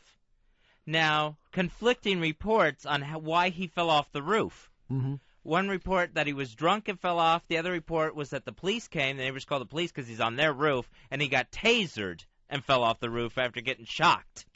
Tasered off a roof. It's bad enough being shocked. Then you have to fall about 20 feet. So, LAPD saying we didn't taser him. Right. He tasered himself. Right. So we don't know the exact story of what went on. And he's supposed to be behaving himself because he has to stay out of trouble for a year for his ass grabbing in Manhattan. Right. So you're so fucked up you climb up on the roof. That's how high you're getting, Slates. At his age. How old is he? He's got to be 40, right? I thought he was still a kid. Where he's climbing, it's fun to climb on roofs at parties. This kid, he's a Bonaducci almost. These child actors, Fezzi, they all grow up to be Bonaducci's. They can't keep it together. Breaking Slater. I'm worried about Jonah Bobo in another 20 years. God knows what he'll be doing. The star is Zathura. How was that movie? It was cute. It was good. Yeah. I liked it better than Jumanji, which is about the only thing you can compare it to because it's kind of like a sequel. I'll compare it to The Godfather. Better or worse? Than The Godfather? Yeah. Better. Wow. All right. Now it's a Paul O review that I can get behind. Good. Where's my man Paulie? He's the only intern I can stand anymore. I'm thinking fried egg sandwich, Paulie. I don't know where we're going with this, but it's in the back of my mind. That's a good thought. Send Paulie into me. Come on in here, Paulie. I like he's dressed like the third barber, Fezzi. Oh, yeah, he's got his Tiki Barber jersey on. And he looks exactly like him. Yeah, Tiki, Rondé, and the third triplet here. Hey, look who's on the bandwagon. The Giants must be doing good. The kid from Long Island, he's taking off his Jet stuff, and he's starting to dress up as a Giant. I don't like Long Island. I don't like the Islanders. I don't like the Mets. I don't like the Where are you Jets. from? Long Island. But Why do you turn on yourself? But I wasn't born in Long Island. Where are you born? I was born in Queens, which is kind of, Long Island near. Long Island near. But like, I grew up listening to a certain talk radio station, and all they broadcast were the Giants, the Rangers, and the Knicks. So they became my friends. Yeah. You know what? We had a thing when I was a kid. It was called television. Did you ever get a chance to take a look at it? I didn't have much money, so I didn't have cable growing up. This is Fatty Pneumonia North. Yeah. So I was, basically stuck on the radio. And they were the team's broadcast, so. And you know what? He grew up listening to the radio, and now he's growing old being N1, Fezzi. It's just amazing for him. You're coming full circle. Well, anyway, I called you in here not to hear of your bio, but I was thinking a fried egg sandwich. What are we thinking about? You got something local? You could go to... no, I won't be going. You'll be going. Rock and Roll Deli. Oh. You sure? Do you like this? I haven't eaten a sandwich from there, but I've gotten other people, and they haven't complained. Not complaining is not what I'm looking for, Paulie. I know you listening to the radio as a tot out there in near Long Island. It must have occurred to you that food's important to keep this whole game going, right? Yeah. So Rock and Roll Deli, that's your... Rock and Roll Deli, I could... It's just, they don't seem like they're taking it very serious with that name to me, Fez. I don't feel like they know what they want to do. Yeah, where they're more interested in the music than the sandwiches. I'll figure something out. By the way, I want to thank Hard Rock Johnny for taking care of us last night. Hard Rock Johnny, good as friends we've ever made in our lives. He's a sweetheart. Yeah, he is. And right there for us. Yeah. The whole night. Yeah, he was there. He was what I would call Earl of the evening. Yeah. He was actually our staff and didn't even have to be. And he says to me, I don't even care what happens with this whole event. I just want to make sure you guys are happy. And I go, shouldn't that be where Earl's head's at? And then I remember, oh, no. Earl stabbed you in the back, Ron. He started on Friday, and he kept moving it until he finally cut your heart out on Monday. Till he got his own way. Yeah. Yeah, that's the way it worked. Then he sent his Candlehead, who was dressed in a costume and ignored everything. But had fun. So Earl rabble-roused until he got his own way. Yeah. All over Paulie, the why weekend. weren't you out last night? I wanted to lay low after the last appearance that I made. I just thought it would be a much better decision to lay low. Good idea. And not make another ass of myself. If only everyone had followed that same advice. You've moved up to number 1 on our entire staff. Thank you, sir. You've made a leap year above Earl right now. Thanks. I knew I could do it. You could do it. You know why? You did nothing. And in a place where people do less than nothing, Fez, nothing suddenly is an asset. Thank you. I'm proud of myself You right now. basically survived. Yeah. We actually got an email here. A guy named Brian says, tell Candlehead to check out seamlessweb.com. You can put in the address of where the studios are and find at least 100 restaurants in the area that'll deliver to us. He likes to keep everything going slow, easy, and worthless, he said. You want anything to eat, Fez? Yeah, I'll get one of those fried egg sandwiches. That sounds good. What comes with it, though? Like, what's on the side? What are you thinking, Paulie? I don't know. They have... Because I got to tell you, Paulie, I'm starving. I You know, I had a late night last night, and today I'm starving. I know you like men's meals. You like meat on your, I like pizza, a men's stuff meal. like Yeah, that. I like a men's meal. How do you handle a hungry man? The man handler. I never thought of that, but I do. I eat men's food. Well, I was. What do you want me to do? Eat a salad? Is that what you're No, after? I was going to recommend they have Maybe fruit. you want they to have go nice baby fruit sauce. salad. Huh? A fruit salad? Yeah. You know what? Maybe one day I'll turn gay, start sucking cock, and eating fruit salad. I don't see it happening. Fez, I got this for you. Doesn't work that way. I'm going to buy you a men's meal. Fezzy, you're with me. All right? Thank you. And you know what? Who I wish was here is my best friend right now, Dr. Steve from Tennessee. I just want to thank him for these cigars. It's Again? A lovely gesture. He's keeping them coming. I guess that's the last thing I'll ever get from him, though. I don't see me getting any more. Seems to keep the supply line to you open. Whatever. You know what to do? What? Like the red states and blue states, let's stay separate. So we're thinking men's food for me, huh? Yeah, I'm thinking a man's meal. You know what? A man's meal. You know what? You'd look good in a man's meal. Hey, Michael. Michael, you're on Ron and Fez. Hey, Ronnie. Hey, Fezzy. Yeah, buddy. I have a spy report on that hippie movie that's shooting in the Lower East Village. Oh, yeah. I was actually an extra playing a hippie. It's a Beatles musical called Across the Universe, and all the characters' names are based on Beatles songs. It sounds awful, is it? No, it's actually pretty cool. The scene I was in, it's supposed to be, I think, Bleecker Street. None other than Mr. Joe Cocker is walking down the street following one of the main characters singing Come Together. All right, that's very cool. And I heard Bono's in it, you know. Bono's actually going to be shooting a cameo sometime in November, and I'm supposed to work on it again Thursday, so hopefully I'll have some more spy reports after All right, that. where's this? Can Fez and I go down and see the sets? You know what? I'll call you guys when I know what's going. Yeah, find out if there's like a cool set. I'd like to go down and see it. Yeah, I'll definitely let you guys know. I don't want to see too much on the air. All right, yeah, I understand. All right, you're in charge of those spy reports. All right, I'm going to put you on Michael. hold, then Earl's going to talk to you, all right? All right, cool. All right, hold on. I love it when they help. I Line love 3, it. yeah. I love it when we get the spy reports. That brings out the Paulie in them. My number one guy, Paulie. Man's meal. Yeah. So, man's meal, huh? Yeah, man's meal. Because, you know, Good idea, Skillet. You know, I know. I know you're thinking dried fruit or whatever, but that ain't gonna work for me. That ain't gonna happen. I'm gonna take a break here. How fast do you think you can get these egg sandwiches till? 10 minutes. Oh, that long. I was really hoping faster. I wish it would be something like I could blink and you're right back with it. How about pizza? How about anything sweet they got? They got anything sweet there too? Like almost like a little dessert? I'm sure I can figure. How about I call Harry from the? No. No. See, Harry is useless to us. You're throwing your own kinks in the plan. Yeah, you're number one right now. You throw this thing to Candlehead and you run into trouble. You know what I can't even believe? Look at Bill just holding the wall up. The guy who was always number one, so hungover today he can't do a thing, Fez. Can't even move. Practically carried out of the place last night. I know. And stayed with Bobby, the intern, and from what I understand, Bobby got lucky. Oh. Yeah. So first time in a while, Bobby gets lucky. Good. Yeah. No good. He just, you know what, Superstar wants us to play good, no good, and we haven't done it with him lately, and he was just forcing it.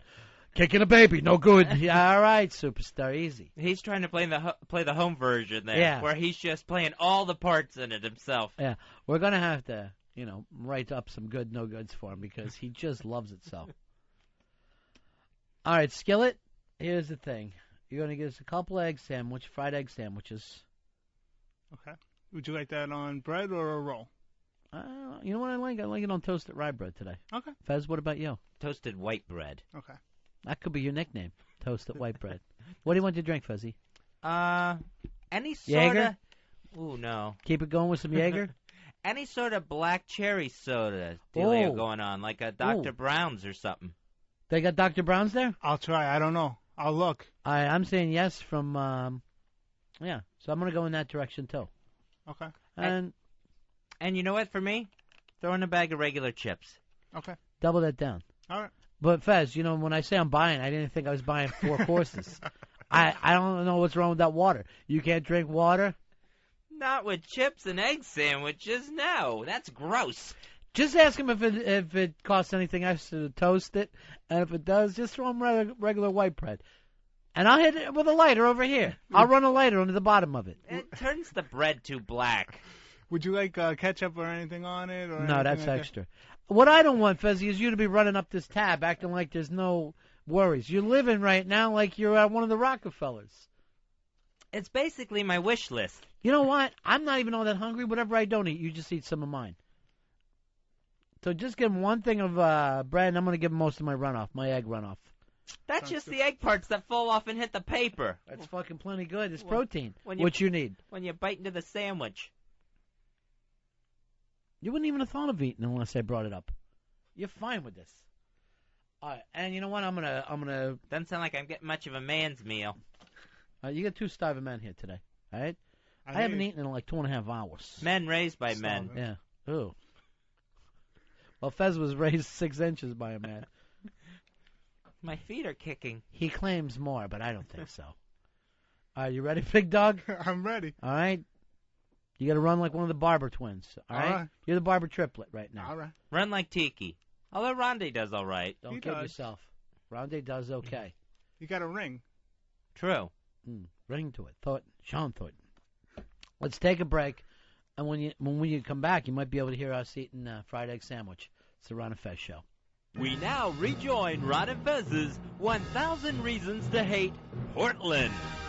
Reason 231. They stole their name from Maine. Reason 232. Rocky Dennis lookalike Bill Walton. Reason 233. Their sitcom claim to fame, Hello, Larry. Reason 234. Disgraced Olympian turned foxy boxer, Tanya Harding. Reason 235. Sweatshop-loving, overpriced sneaker pimp, Nike. Reason 236. Trailblazers' on-court accomplishments not nearly impressive as their rap sheets. Reason 237. Bearded Simpsons creator Matt Groening's incapable of yanking that plug out. Reason 238. Portland's hipster-infested east side, exactly like Williamsburg, except for you can't find a decent slice of pizza anywhere. Reason 239. Inbreds. We'll be back with more of Ron and Fez's 1,000 Reasons to Hate Portland. Fezzy, the Ron and Fez Show. XM2.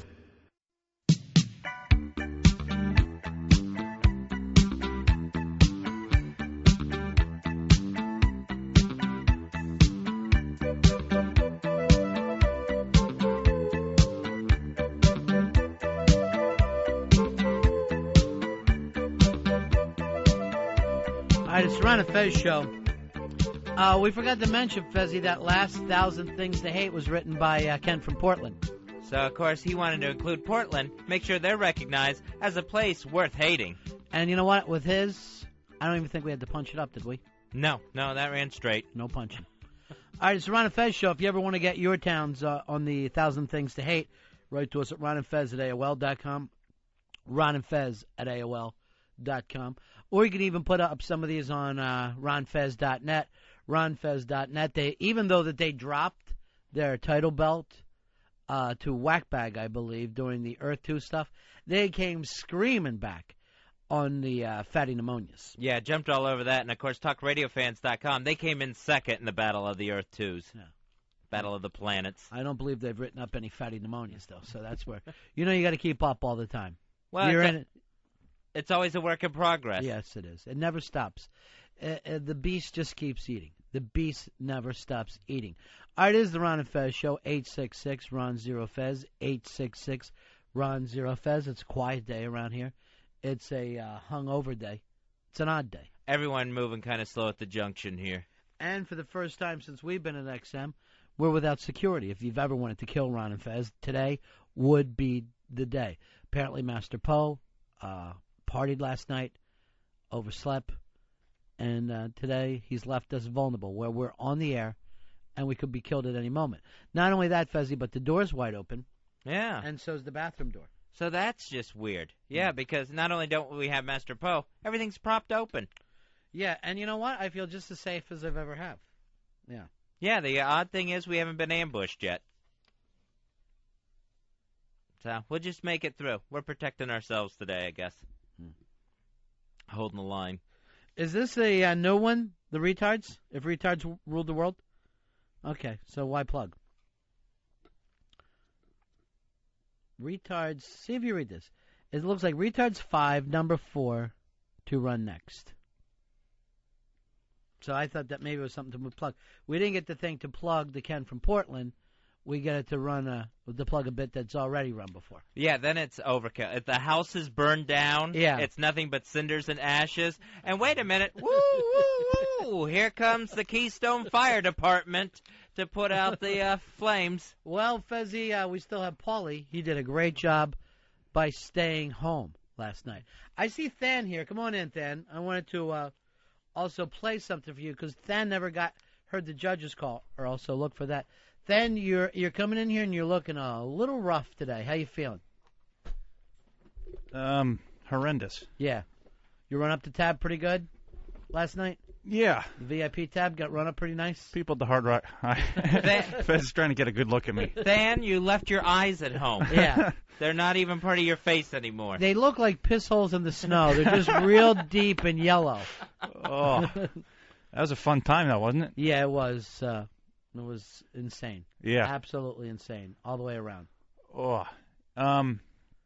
Yeah, the Hard Rock treated us very well. Sure. As did Jägermeister. At those prices, why wouldn't I? I'm sure they were happy to see it. Now, then, you had the comedy contest sometimes back against Harry. And if you remember, what happened that day is we only had the one judge call in. And, you know, like everything else that happens on the Ron and Fez show, it ends anticlimactic and boring.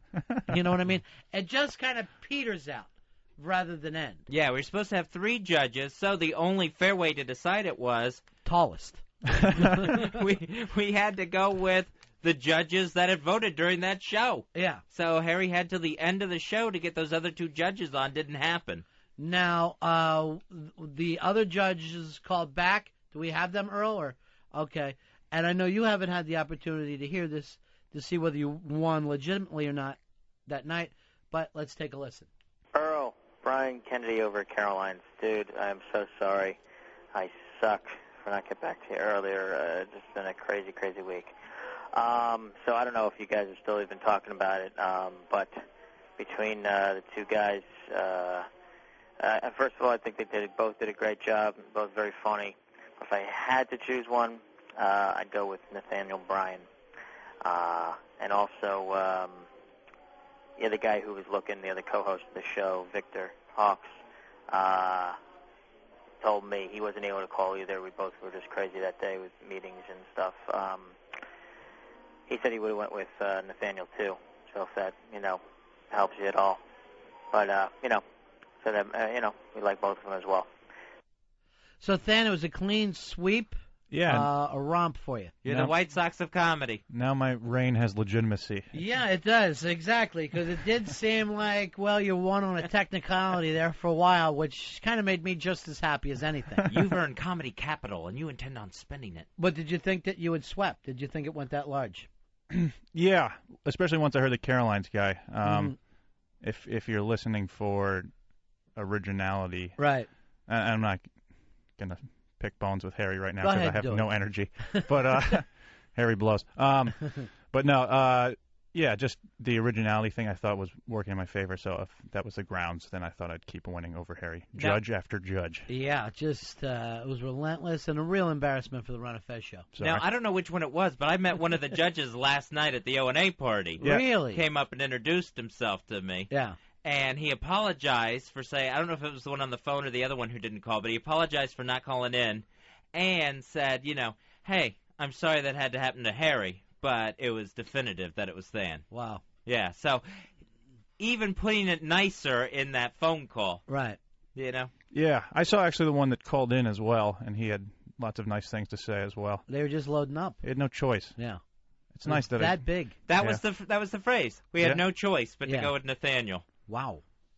Now, here's Tom from Kentucky. He's got a question for you, Fez. Oh, okay. Tom, you're on Ron and Fez. Hey, Fezzy. Hey, buddy. Hey, how come you still have hair? Fez, you did lose that bet, and you do owe hair to Nathaniel. No, my team won. No. You were with Than and Danny and Travis. You were with Me? Harry. Yeah. Here's how we take hair here on the Ron and Fez show. The same way they execute people in Russia. You don't know when it's going to happen. It'll just take a ping in the back of the head. Could happen today. Yeah. Could happen 2 years from today. But Fez's hair, when he least expects it, will be shaved bald. Oh, man, I don't like this idea. And then candle waxed. And and the Silence of the Lambs robe. No, I would actually give you the opportunity, Fezzy, whether you want to do candle wax or hot sauce. That point, that will be left up to you. That hot sauce, that stink will stay with me. Yeah. I'll never get that out. The other thing I want you to say to the guys, and I'm very impressed, women last night. Yeah. There were women. Sure were. Yeah. Now, the woman who won, I don't know if that was fair. I was actually going for the Your Mom's Box guy, but that's up to you guys, and it was up to the audience. Yeah, the audience was easily manipulated. You're not going to beat a woman who pulls her shirt up for anything. You could be running for president and pull your shirt up, and I guarantee you're going to get a spike of about 5 to 8 points. Harriet Mier should have tried that. She should have came out just blazing the titties. It would have worked for her. I really enjoyed the banana phone, the guy with the lights and the scrolling message. I thought he really went over. Well, I did like the Your Mom's Box guy. I believe his name was Eddie, because when we were in D.C., he brought us some chivalettes down from New York. And also, it's a lamb sausage. Very difficult to find, very spicy, very Italian.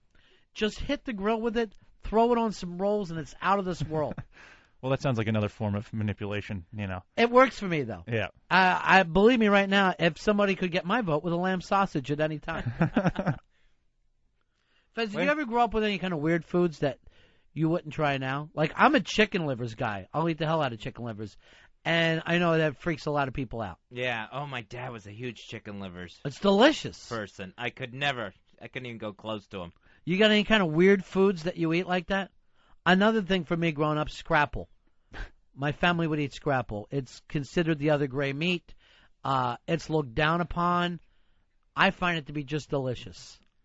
I'm trying to think. I really like things like turnip greens, which a lot of people can't stand. It's the top of the turnip. Yeah. It's the unvegetable part of the turnip. It's like eating a banana peel, basically, when you think about it. So I really like that. A lot of people won't touch that stuff. Yeah. I also will eat the stuff that my mom used to make. Yeah. It was like, she would have like ground beef and she would brown it in the pan and everything. Yeah. And then we'd put it in the refrigerator and it would congeal. Yeah. Is that the right word? Where we get that gel around it? Yeah. And then spread that on some bread. And basically the jelly grease was like the condiment. So you would have a fat sandwich. Yeah. I had never even heard of that. Yeah. You would scrape pig fat across white bread and eat it, and you wonder why you people got fucking stomped in the Civil War. Yeah, you had the ground beef still there, but that grease, that jelly grease, was the part that made it good. Oh, there was still some ground beef. Yeah, you would have that. That would be your meat on the sandwich. Yeah. And then that grease, that jelly, would be what you spread, So like a mayo or whatever. So it was almost like a loose meat sandwich or a sloppy Joe without sauce, right? Yeah. And instead of having a nice sauce there, your mom would just give you pig fat. And cold. Yeah. Yeah, not even heated up like a sloppy Joe or a loose meat. Yeah, served cold. I'll still eat that. Yeah, disgusting family. Steve, you're on Ron and Fez. Hey, Ron, it's Fatty. Hey, Fezzy. Ron, I just wanted to, sorry, Fezzy. Yeah. I wanted to double, agree with you about Scrapple, man. Tell my friends about it. They look at me like I'm freaking nuts. I think you've got to catch it by a certain age. Now, me, personally, it's only Habersats. I only go for the best Scrapple. I only go for the best assholes and snouts. It's Habersat. I wouldn't mind you and I doing voiceover work for them, Fez. Now, Scott thinks he knows what you're talking about. Hey, Scott, you're on Ron and Fez. Hey, Ron and Fez, how's it going? Good. Hey, I got the name of the pig fat for Fez there. What is it? It's called soused. Souse. Oh, part sow, part sauce. Now, what did your mom call it? What did she call it? She called it mince. Yeah. Like it was mince meat.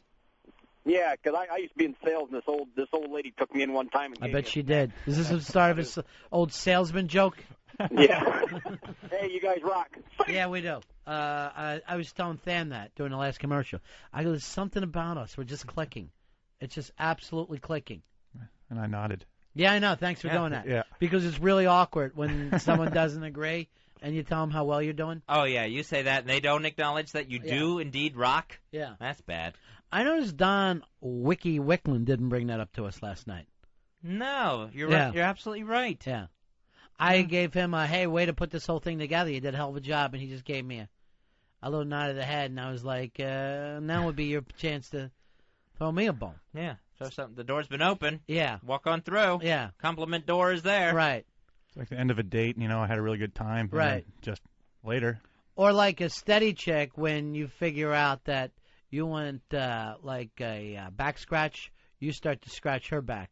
No. Have you ever done that? Like, I'm going to give you a scratch here and act like, and then as you're scratching, you just start to lean your back into her. Like, yeah, now it's my turn. It's obviously my turn now. Yeah.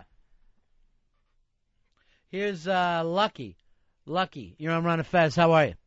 Yeah, hey, this is Lucky. Yeah. I can't stand grits. I hate grits. And then if you go in the South, they can't cook a hash brown to save their soul. It's all full of It's oil all and grits, and I'm not even sure what a grit is. I don't want It's kind of a cornmeal. Is that it, Fez? Yeah, like tiny little pieces of cornmeal. Yeah.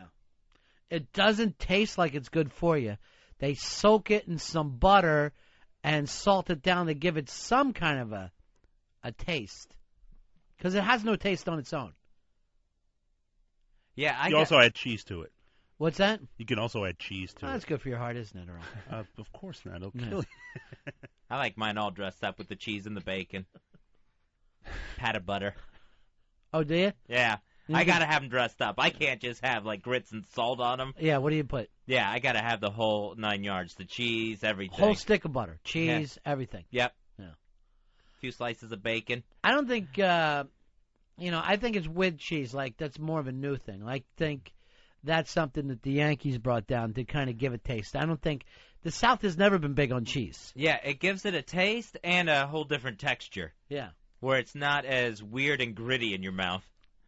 Not so gritty on my grits. Here is Steve. Steve, you're on Ron and Fez. Hey, boys. Yeah. Listen, my parents lived in New Jersey, and I thought they made that scrapple out of that Taylor pork roll. What is that? The Taylor pork roll, a lot of people from Jersey swear by it. Somebody was going to even bring us in some, right? Taylor. Oh, that's right, yeah. I forgot who it was. Earl, who said that on the show? It was an intern. I think was it Pete? Definitely, I think it was Pete. Pete the intern? Yeah, I think you're right. Oof. This sounds yicky. Who's Pete the intern? He's the real tall one. Oh, yeah. I thought it was one of our interns that said it. Yeah, it was one of O&A's interns who, very drunk last night, and I got this. Yeah. I know you don't even know my name. I know. I know you never learned my name. Yeah, that's... So you know from now on. He's pointing at his press pass, his all-access pass. It doesn't have his name on it, but he's pointing at it. He's going, read this. Pete the intern. Pete the intern. I just want to say, Pete, it's better when you're sober and you blend into the wall. So he managed to annoy all the hosts, it sounds like. Yeah. Oh, you get everybody? High voltage, yeah. I'll let Anthony tell how he made the rounds. Your Bill, the intern, really fucked up. Yep. Went home with one of our interns, and apparently they tried to make a baby. The two of them. Bobby and Bill tried to make a baby. That's not where they come Intern from. baby. And they have been useless all day. Both of them are back there holding up a wall. Bill, this is the first day you weren't Johnny on the spot. Go ahead, grab a mic. Because I saw you on stage last night pointing at beers like no one else ever drank before. Like it's some new thing. Like none of us have ever drunk ourselves into a coma. Brilliant! I would like to point out that I'm not the least bit hungover right now. No, sure, you had semen all night. Of course, that's gonna take that out of you. You got your fluids back. Where did you sleep at Bobby's house? In his room. Bottom bunk? How many beds? One. So both of you guys crawled into bed together? He slept in his brother's room. And what were you wearing last night? My clothes. You slept in your clothes? Yeah. Same clothes as you're wearing now? Yes. Thanks, Stanky. Wow. Did Bobby try anything? Yes. Did he really? All right. Bill woke up in a baseball cap and a pair of socks. That was it. And his own shame. What are you wearing today? I Guilt? just wanted to make it in a radio. I wanted to make it a radio. Hey, Joe, you're on Ron and Fez. Hey, Ron, what's happening? Yeah. Hey, Fez, how you doing? Good, buddy. What can we do for you today, Joe? I just want to tell you, Ron, that grits is hominy ground up. What's hominy? Is that corn? Grits is hominy. What is he saying, Fez? I don't know what hominy is. Is it kind of a corn? You know what grits? You were talking about grits? Yes, I fucking know what grits are. What's hominy? Hominy is like corn, yeah. It's like big corn. Thank you. Like big corn. You wonder why I'm splitting up the country. Perfect you wonder hominy. why I've turned the flag in half. Just insane. Hey, Frank, you're on the Ron and Fez show. How you doing, buddy? Hey, guys, you ever have black pudding? Is that like blood pudding? Right, yeah. It's like an Irish breakfast sausage. It's made out of congealed pig blood. You and, know, like, once in a while you find a little stray piece of cartilage in there or something. You know, they always say that the smallest book in the world is an Irish cookbook. It's just there's not a lot in there they can do. There's not a lot of taste to their food. One of the reasons that they enjoy the liquor so much. My Scottish grandma, she used to enjoy the haggis, which is a bunch of intestines and everything else. But how is it done? I mean, is it ground into a sausage, or does it you get a real intestine taste? No, I think she had it like in a patty or something like that. Now, have you ever ordered sweetbreads in a restaurant? No. I have, and they're all kinds of, it's a little piece of kidney. But why they call it sweetbreads, it's beyond me. But it's like the gonads, it's like what's ever in there. Yeah. And they can be tasty in the right place. That's just totally false advertising. I Yeah. think I'm going to get a nice slice of you're cinnamon like, raisin bread. Yeah, you're like a sweetbread. Sounds delicious. Next thing you know, you're just working on a weasel's balls. Dave, you're on Ron and Fez. Yeah, Ron and Fez, like the show. Yeah, thanks. Originally from New Jersey, I visit my mother-in-law. She feeds me that pork roll all the time. Pretty good. What is it exactly? It's almost like bologna, but it's a ham thing, and it comes in like circular pieces, and she just cooks it up in a frying pan. And It's very big in Jersey. People in Jersey huge, love it. Huge. Yeah. You guys ever eat scrapple? Yeah, I eat scrapple. I love scrapple. Yeah, They I do place too. in Philly, man. They got an Amish place. Scrapple, egg, and cheese on a Kaiser that is just a cholesterol bomb and a half. Yeah, I mean, Oh, most of my these things, you're asking to die at 30. So what? What do you want to live for? You want to live until your kidneys give out, or you want your heart to leave at a decent age? I've eaten my fair share of Spam. By Spam, do you mean cock? No, I mean Spam. Because I don't keep up with the gay things. I don't know what all the terms are. But if it means cock, no, I haven't. Actual Spam. It comes in a can. I'd rather have cock. No, I have Comes eaten in it a before. can. I find it hideous. Here's an odd thing. What state you think eats the most Spam by far? I would think it would be one of those, like, Utah states. You would think because they eat Jell-O that they Right. just have no taste. It's Hawaii. Little Hawaii, because they got canned meats for so long. That's the only way that they got meat years ago. That it's in their recipes. Oh, man. They don't even realize they don't have to live that way anymore. They have civilization. Once you get the taste for something, if someone gives you something at 2, you'll eat it the rest of your life. If your parents would have said, here, eat a monkey brain, and you ate it at 2, you're like the rest of your life, you're like, oh, my God, monkey brains, I can't wait to get home. That's why you see some big-ass Hawaiians. From the Spam? Yeah. Yeah, maybe. Here's Dennis. Dennis, you're on Ron and Fez. Denny. Going once, twice. We lost you, brother. Here's Will. Will, you're on the Ron and Fez show. How are you, pal? Hey, guys, what's happening? Good. Hey, I just want to correct you guys on some of the sick shit you're talking about. Number one, haggis is a sausage stuffed in a sheep's stomach. Is that what it is? Yeah, sweetbread is strictly brains. There ain't no Nothing but there. brains? No, Nothing why do but they call it brains. sweetbread? I have no idea. Yeah. I don't know that part, man. All right, see you later. There you go. Here's Steve from Alabama who wants to help us out. Steve, you're on the Ron and Fez show. Yeah, the grits is the little white part inside of a kernel of corn, and you don't put salt on it. You put butter and a little sugar, and everything's great. It's our form of cream of wheat. See, now, what the white part, you mean the husk? Are you eating the husk of the corn? No, the little piece on the inside of a kernel of corn. Corn is yellow. The little white piece on the inside of the kernel of corn. There's no way that you could dig that out. That can't possibly.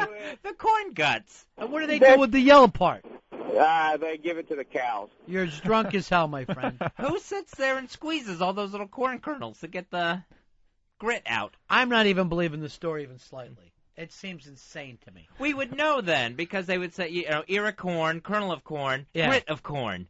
Right. You know, we would know that inside part was the grit. It would have come up before. One thing I've learned is you can't trust the callers to tell you anything that even resembles the truth. Sarge, you're on with Ron and Fez. Talking about gelatinous stuff, when I was stationed in North Dakota, they had this dish. It was basically rotten fish that was cured, and it would have that gel on top, and it was called lutefisk, and it would just reek very bad, and it would taste even worse. I didn't even swallow it. It just spit it right out. It was just horrible. All right, a lot of those people are Nordic people, and they have some shitty foods. Any of the Swedes, I'd bang all their chicks, their food, I'm ordering out. I got to find a Chinese restaurant. Well, they'll totally figure out anything to do with a fish, like a herring or something, because they know they got a long winter ahead of them in those Nordic countries. Yeah. And so they'll pickle it, they'll dry it out, and it's just disgusting. During one of those winters, because it's only like light 3 hours a day there, I would put out one of their shitty foods and a gun, walk outside, and wait to hear the bang. Because if the choice was a long Nordic winter and with that food or a bullet, you would have to take the bullet if you're civilized at all. Yeah, the term is fresh fish, not fish that can last us through the winter. Here's Rumsfeld saying this is not like Vietnam, it's like Korea. Iraq is Korea. This is his positive spin. We were a fight against terrorism when this thing started, and it was good versus evil. Now, Fezzi, it's just Korea. He's comparing it to Korea because he's hoping for a tie. Fezzi, we are safe. Security is here. It's Master Poe. Ah, Master Poe, come on in, buddy. I was holding out for a hero. Yeah. Master Poe had a late night last night and left us feeling insecure today. Yeah. No security whatsoever. I felt like my pants were down. Yeah. What happened, Master Poe? Where was the discipline? Good morning, guys. How are you? Nice to see you. Good morning. Well, to now you. we're okay. We were terrified here for hours. Well, I'm sorry that I left you terrified. Yeah. I was told that I didn't have to come in today because the show was going to last till about 12 o'clock last night. However, I had some situations that I had to take care of, and I didn't leave Hard Rock till about 1. Right. 1:30. So I got home like around 2 o'clock. Right. 2 a.m. And Does that mean that Fez and I should have our throats slit while we're on the air? No, not at all. I While we thought sleep? I didn't know you guys were going to be here today. That's. I You guess, know what I never knew last night, Than, until I came home? I did not know that show was on the air. I thought that show was being run on the weekend. I don't think it showed. And I believe Opie said to me, "Don't worry, we're going to cut a bunch of this out." So I don't know if did Opie know that it was live? Sounds like he might not have. You ought to check with him today. Did you know, Than? Yes. Were you there last night when he said to me, "Don't worry, we'll cut out whole parts of this"? I was standing right there. And I'm like, "Hey, what do I care? We don't worry about anything anyway. We'll do whatever you have to do." And then I heard on the way home, "No, you were on the air. I heard you." So, Master Poe, it's nice to have you here. Thank you. Now, when you weren't here, Fez was raped. So that's the only problem we had this morning. My ass blood is on your hands. Oh, then go get tested because I never told you there's some. I'm fine. You okay, Fez? Don't worry, I have your back, Fez. First of all, that's where I needed you. The next 45 minutes, anyway. I will say this: at the point he's at now, there's nothing big enough on the air that can make his ass bleed. We don't have anything that large anymore. Oh, we could find something. I know it's bigger than a telephone pole. I know that for a fact. I shouldn't have been climbing up there. Steve, you're on the Ron and Fez show. Guys. Steve, would you say hi to Than and Master Poe? They're both a little hungover. Hey, Than. Hey, Master Poe. What's up, Steve? Hey, Wish how I you could have doing? made it out last night. Hey, you told pork roll, also known as Taylor ham. Right. That's the other word that I used to have to run to the goddamn deli and get for my mother. I gotta try me a few of these. We were supposed to from that intern. Pete the intern. What? You don't know my name. It's Pete the intern. That's one of the things I need you to do, Master Poe, is keep the interns away from Fez. They frighten him, and he believes sexually assault him. Where's the protection from our own staff? Which one? Pete. Yeah. Pete? Yeah. Big tall Pete. He'll never see you again. He really is Stinky Pete. I like that. Hey, when Owen and I took so long to get out there last night, I was very impressed that you walked out on stage and glared the audience down. You glared them down. A lot of guys will fight anybody, but not everybody will fight a crowd. You know what happened is they were throwing stuff on the stage, and they were starting to pull on the cables from the microphone. By the way, they had every right. And go ahead from there. And I just went on the stage to make sure that, you know, they were doing the right thing. Right. And you glared them down. Yeah, they were pulling the mic cable so that they could start the show themselves. They were just going to go ahead and introduce themselves and start. It was a wild night, though, huh? It was a fabulous You have a show. good time? I had a great time. I just, you know, to keep it on record, Yeah. I drank Coca-Cola all night. Mm-hmm. Sure you did. All night long. Mm-hmm. Yeah. With what? With what? No, just Coca-Cola, Sure. Pepsi. Did you, Captain Morgan? A mixture of Pepsi and Coca-Cola. That explains the sunglasses inside. Master Poe, when's the school open up? The school is going to open as soon as the inspectors give me the CO. Right. And once I have the CO, then we're up and running. MasterPoe'sBack.com. Master Poe's back. I wouldn't mind getting Fez in because, look, he can't defend himself. Look, Ow! as I throw stuff, Ouch! there's just no Ow! reflexes whatsoever. That could have cut me. There's no reflexes. See, now that'll put an eye out. That's a hard, sharp coin. And you know what? I'm giving this to Superstar because he gives this out to children. There's no reflexes with him. Could he be? Watch with these scissors. Oh, easy.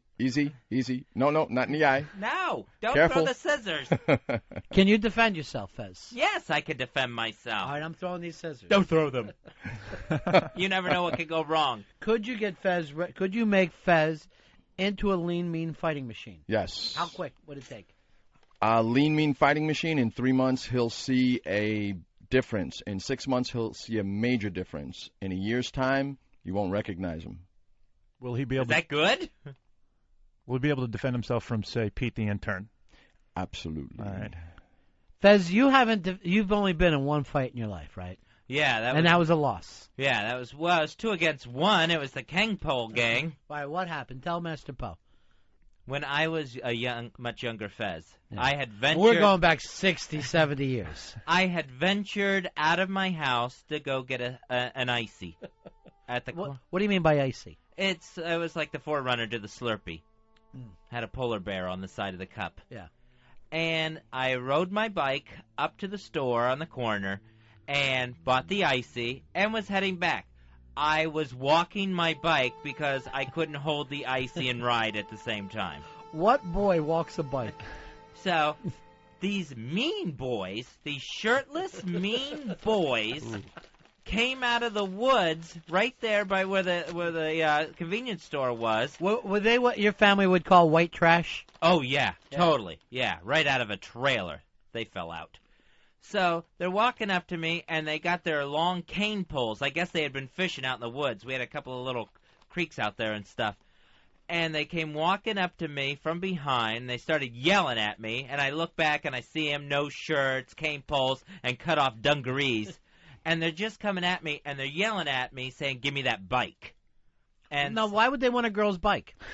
It was a boy's bike. I just happened to be walking it at the time, so I didn't drop my Slurpee. So I'm trying to just get home. Yeah, that's my first thought. Get this bike rolling and get home. Why did I ever leave? Oh, yeah. You were thinking that? I had to have an icy. Right. You know, it was grape. And there wasn't a nurse there. Yeah. So, next thing you know, they're trying to grab my bike out of my hand. The icy goes flying. I think I got maybe 3 sips out of it. Didn't your tube top come down and one of your breasts was exposed?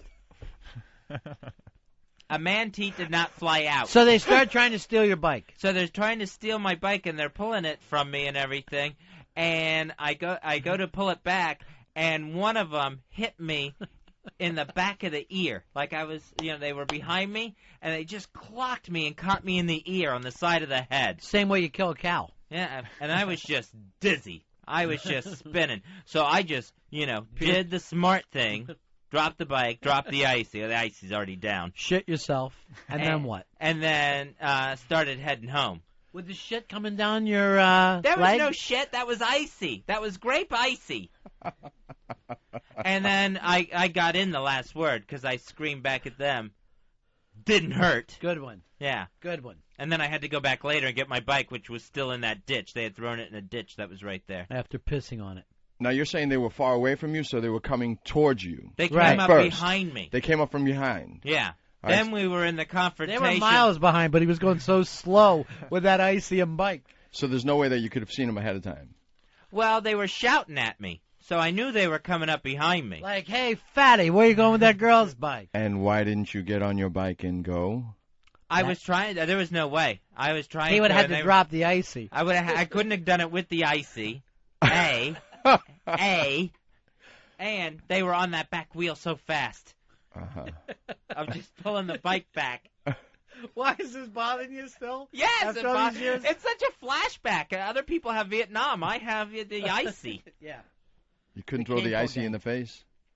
No, I never would have thought of He that. he didn't know how to defend himself, right? I didn't know how to defend myself, and I just wanted out of there. Yeah. And I knew there was 2 of them. That's all? Yeah, the cane pole gang. That That's what I call them. does not make you a gag. When you're on the business end of getting your icy knocked out of your hand. First of all, he's so old, it sounds like it was Huck Finn and Tom Sawyer just coming by. So, yeah. Who fishes with a cane pole? But the rod was built in 1912. This had to be pre-1912. See, no one seems to remember that I screamed didn't hurt. Because everyone says that at their brother when they're crying. That didn't hurt. It's the pussy thing to yell. Oh. Kick him in the shin next time. Well, hopefully there won't be a next time. He hasn't been out since. Yeah, I didn't go out for weeks after that. How young are the kids you start training, Mr. Poe? I started at one time. I started training them at age 4. That was a mistake.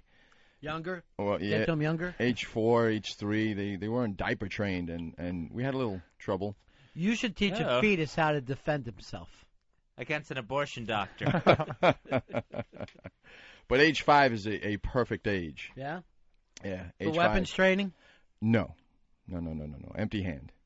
I teach them the basics, just, coordination, strengthening exercises.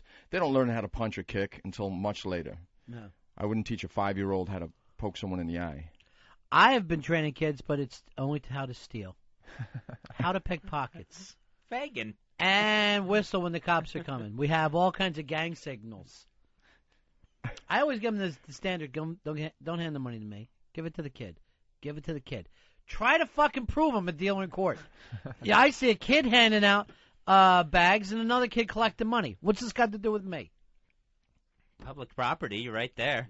You're an American. We got to take a break, and then we come back and finish up this show.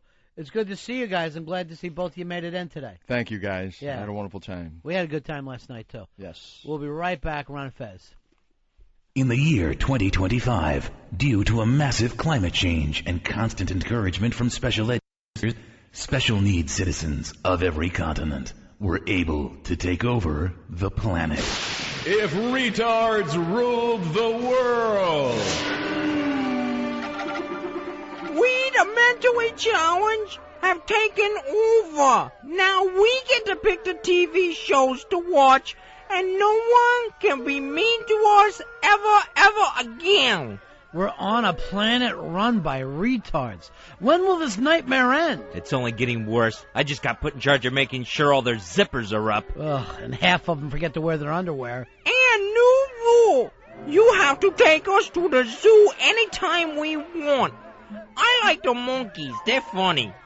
We have to do something. What if we tried tricking them into thinking that we wanted to be their friends? Don't do it. A guy I know tried that, and he got hugged to death. They don't know their own strength. Overly affectionate retard bastards. You there, the one talking while I'm talking. You have bad manners. Who, me? Yeah, you come here right now. What do you want? I need you to give me a bath. My wee-wee smells like mustard. Look, there is no way I'm giving you a bath, retard. You're mean. You're mean, and you're calling names. You're not my friend. You're damn right I'm not your friend. You have to learn cooperation. You have to be more like us. Bring me the scissors. The scissors? What the hell are these retards gonna do? Oh, man, you should have just watched his dick like he asked. To be like one of us, you must look like one of us. You're getting a haircut. Stay away from me. Get that bull off my head. Come here, you're getting a haircut right now. There, now you look very handsome. Oh, sweet Lord, no. I look like a cross between Mo Howard and Pete Rose. When will it stop? It's a madhouse. A madhouse. If retards ruled the world.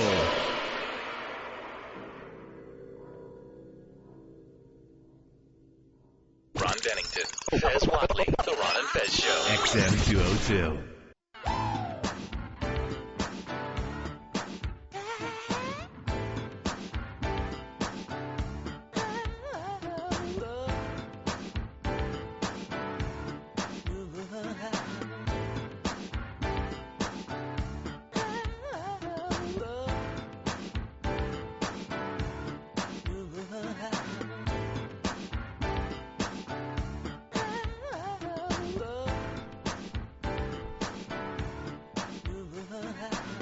We are back with the Ron and Fez Show, XM202, day after the ONA one-year anniversary Halloween bash party.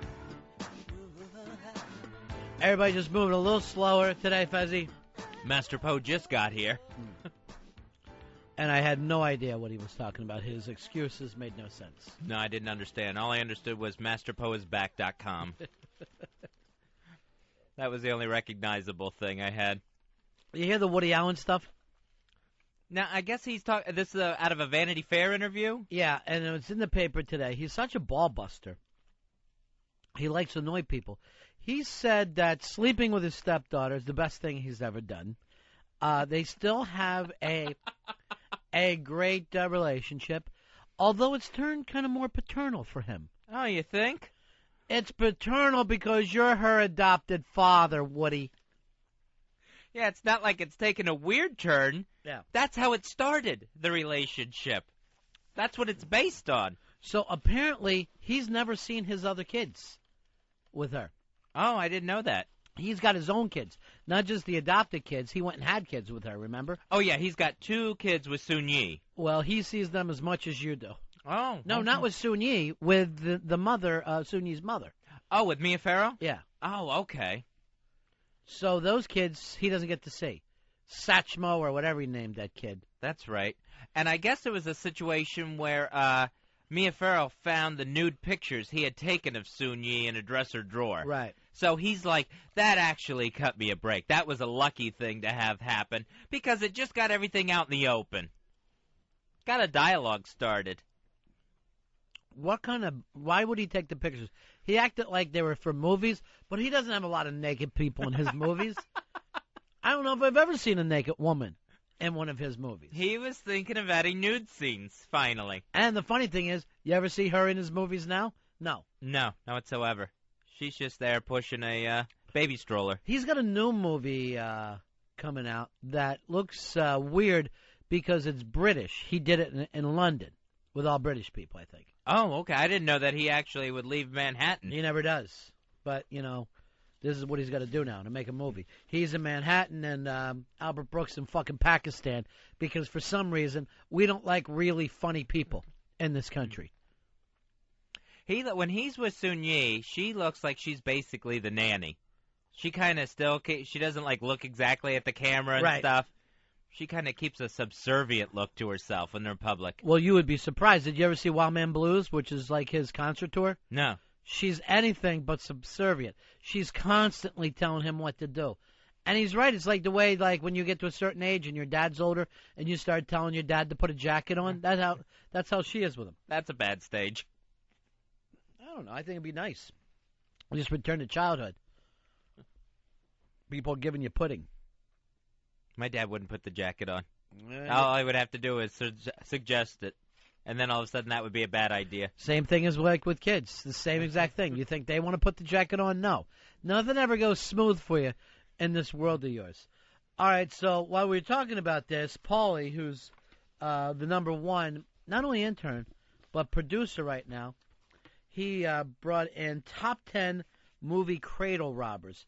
Because normally in movies, Fez, they don't line up. Have you ever noticed that where the actor is always older than the actress?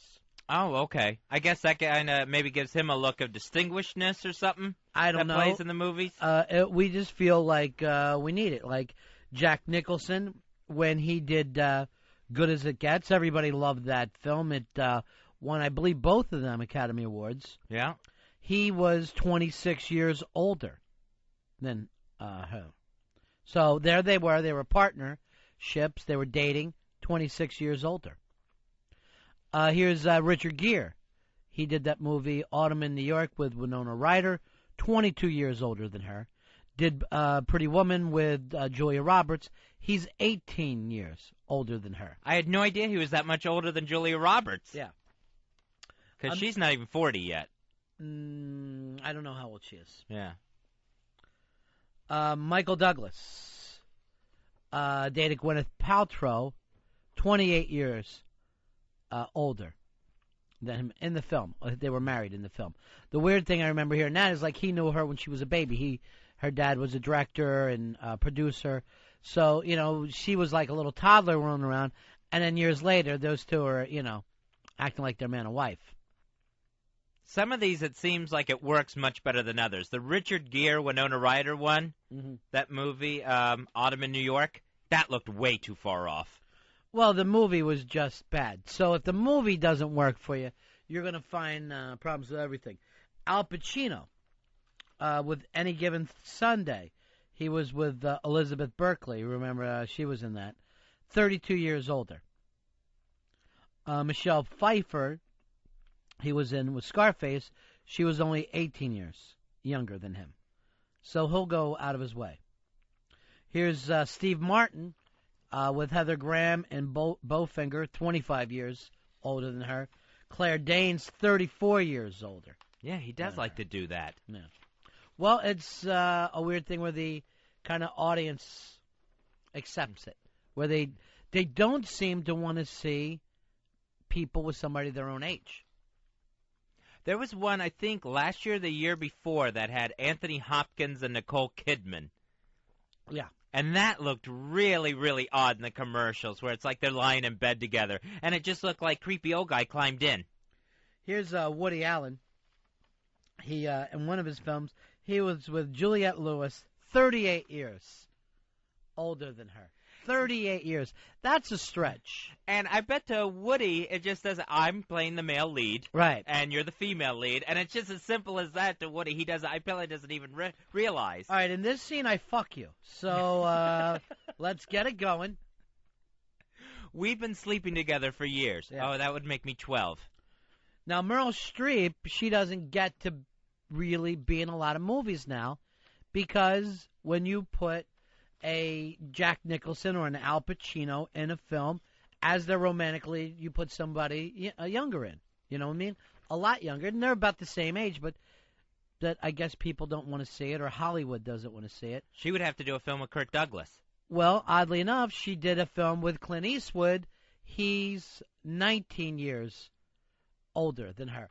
So for her to do a film, she's got to be with a much, much older person. Clint also was with Rene Russo, 24 years difference there. I don't have a problem with this. I think it's okay. But I think that we should have the balls to go, if we're comfortable with this, let's do it with some of our younger actors. So a guy who's 27 dates a girl who's 25 years younger than them. Since everybody's okay with it, let's show that.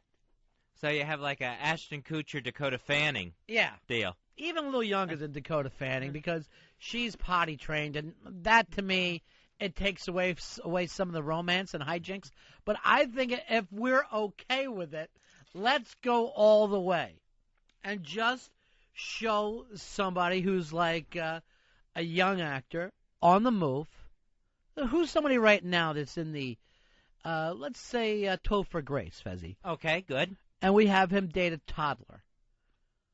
Or maybe he has to date somebody the moment they come out of the womb, that he's there, he's playing a doctor, and he's birthing this child. He gets a look at her, and he thinks she's so beautiful that after he clears her lungs, he starts making out with her. Don't you think that's going to be like a little awkward? Like the bedroom scenes and stuff? What about all these things? That's not awkward deal? Well, these seem to work, but... What is wrong with a grown man making out with an infant in a film? It's not real life. It's just a film. Well, the infant, she won't even be able to do her lines. She doesn't need lines. Because really most of it's spoken with the eyes in romance anyway. And that's part of the fun. Like, oh, she can't talk yet. I wonder if she likes me back. I just don't see the appeal of Topher Grace proposing marriage to an infant. And then the wedding scenes. That's got to be weird because, like, her father, the guy who plays her father, would have to carry her down the aisle. You don't say it? No, I'm not seeing this at all. Let me turn it this way for you. Maybe you can understand. Topher Grace with a boy infant. Oh, okay. Gotcha. Alrighty. I know you're joking, but it's still disgusting. I mean, I know it's a joke. I know the real you. And yet, I'm still disgusted, and I'm trying to turn off the show. And I can't because I'm in it. Sometimes you just have to see it from the other guy's shoes. What? What? And what's on them. You got to see something from their shoes. Well, you got to walk in their shoes, but see it from their point of view. But if you do it all at the same time, do it all at once. You're seeing from their shoes. You see it, yeah. You look up from their laces. I don't know. I don't know if any of this makes sense. We don't do a lot of films where the woman is much older, right? I mean, there's some. Right. But normally then it's bad right from the beginning. Yeah. There's one out now with Meryl Streep and Kate Hudson, where for some reason Kate Hudson is actually the older woman dating her therapist's son. So Prime, I think it's called. I never heard of it. Oh, is it Uma? Oh, okay. I thought it was Kate Hudson. Yeah, I'm going to say, who's Kate Hudson older than? Because Kate Hudson's only like 22 or 23. So Meryl Streep's the mother in this one. Yeah. So it doesn't happen. That's kind of rare. Right. I mean, in most of these films, you're not even supposed to notice there's an 18-year difference. It's just standard. There was that Diane Keaton one last year, that comedy. I think Jack Nicholson was in it, and she was supposed to be dating Keanu Reeves in the film. And it's just awkward. Well, they set that up to be awkward. They tried to show that it would be awkward for him to date somebody his own age. That was the funny piece there. Oh. Here he is dating someone his age. A man with money. Why would he ever? I just couldn't see that one from his shoes. What was the film that was done like in the early 70s that had the young guy dating the real old lady? Had all the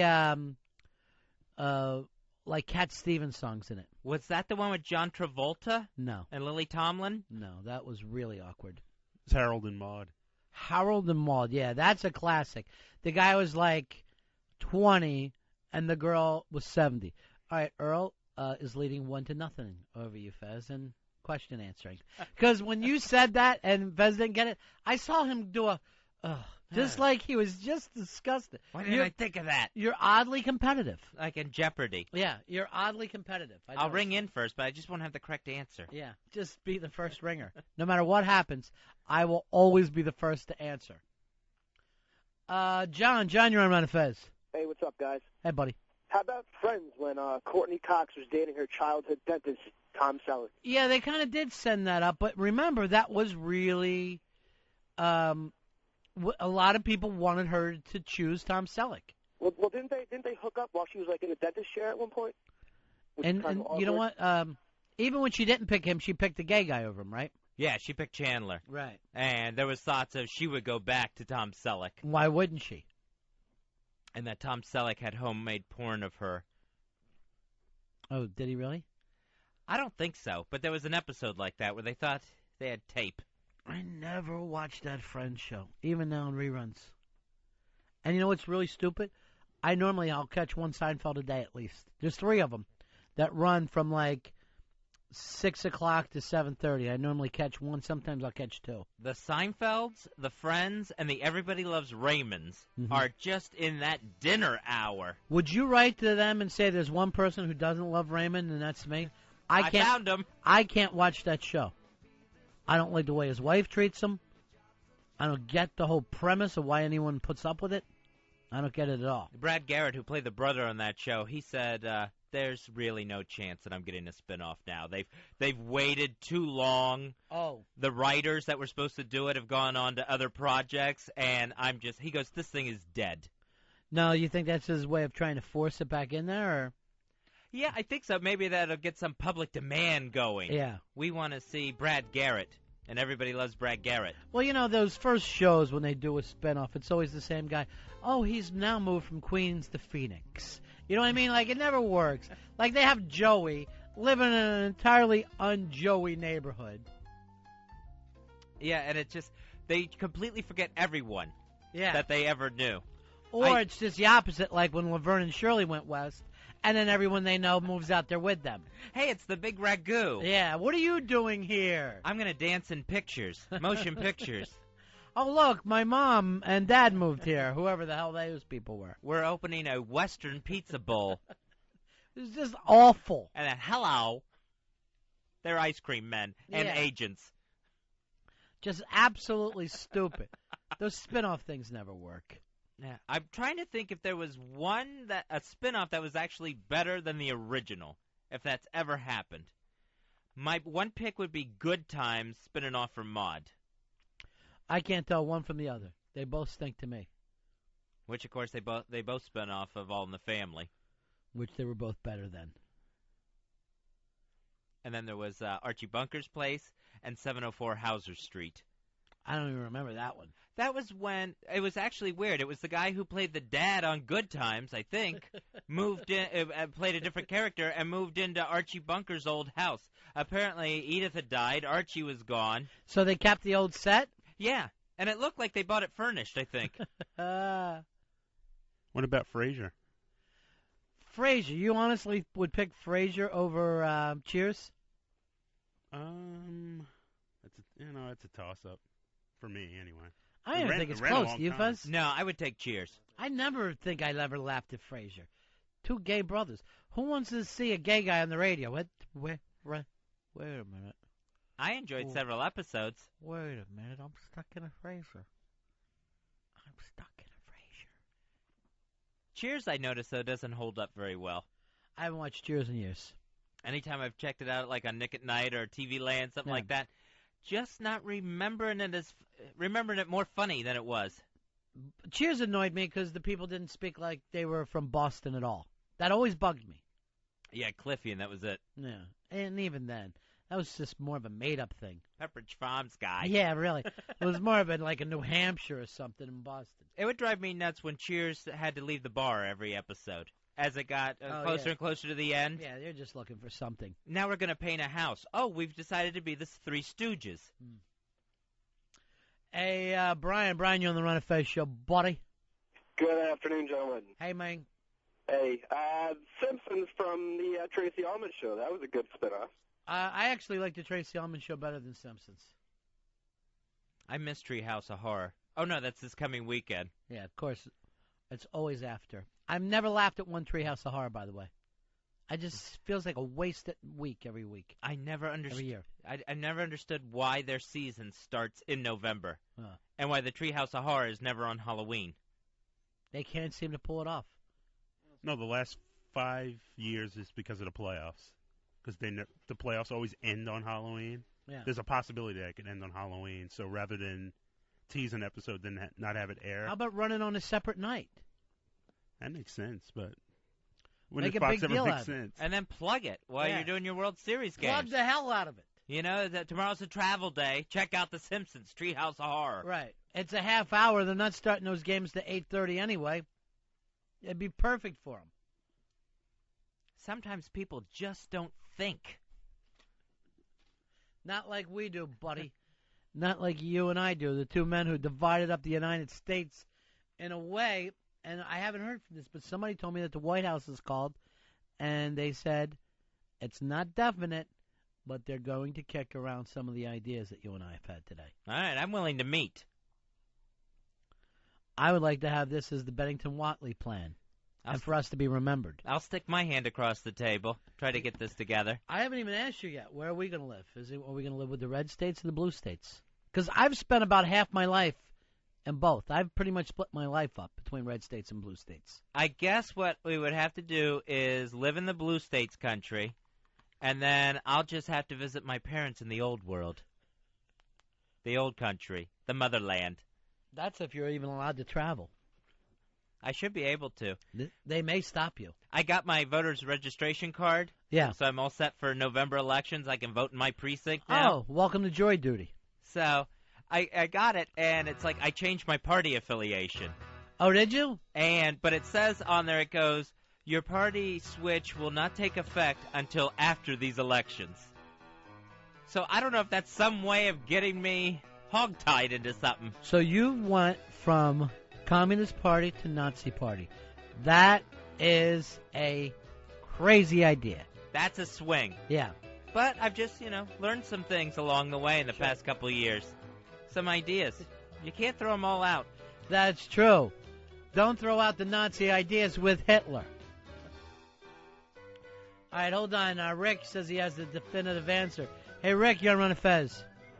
Hey, boys, what's going on? What do you got, real quick? Andy Griffith, man, the best spin-off that the United States has ever seen. Now, I don't know if Andy Griffith was a real spin-off. That was almost a setup on another show. Yeah, where Danny Thomas drives through Mayberry in one episode, meets this hick sheriff, and next thing you know, there's a whole show. Yeah, that's different from a spin-off. Gomer was a spin-off of Andy, no doubt. Right, not like Sheriff Taylor lived next door to Danny Thomas. And I love Andy Griffith's show, but I never saw the Danny Thomas show to know if it was better or not. You better make room for Daddy, my friend. Make room for him. All right, that's it for Fez and I. We'll be back live tomorrow. So will O&A. O&A will be live in the morning. We're on right after him. And Jimmy Norton's still in town for the rest of the week. Enjoy him while we can. He's on his way to stardom. Talk to you guys later. See ya!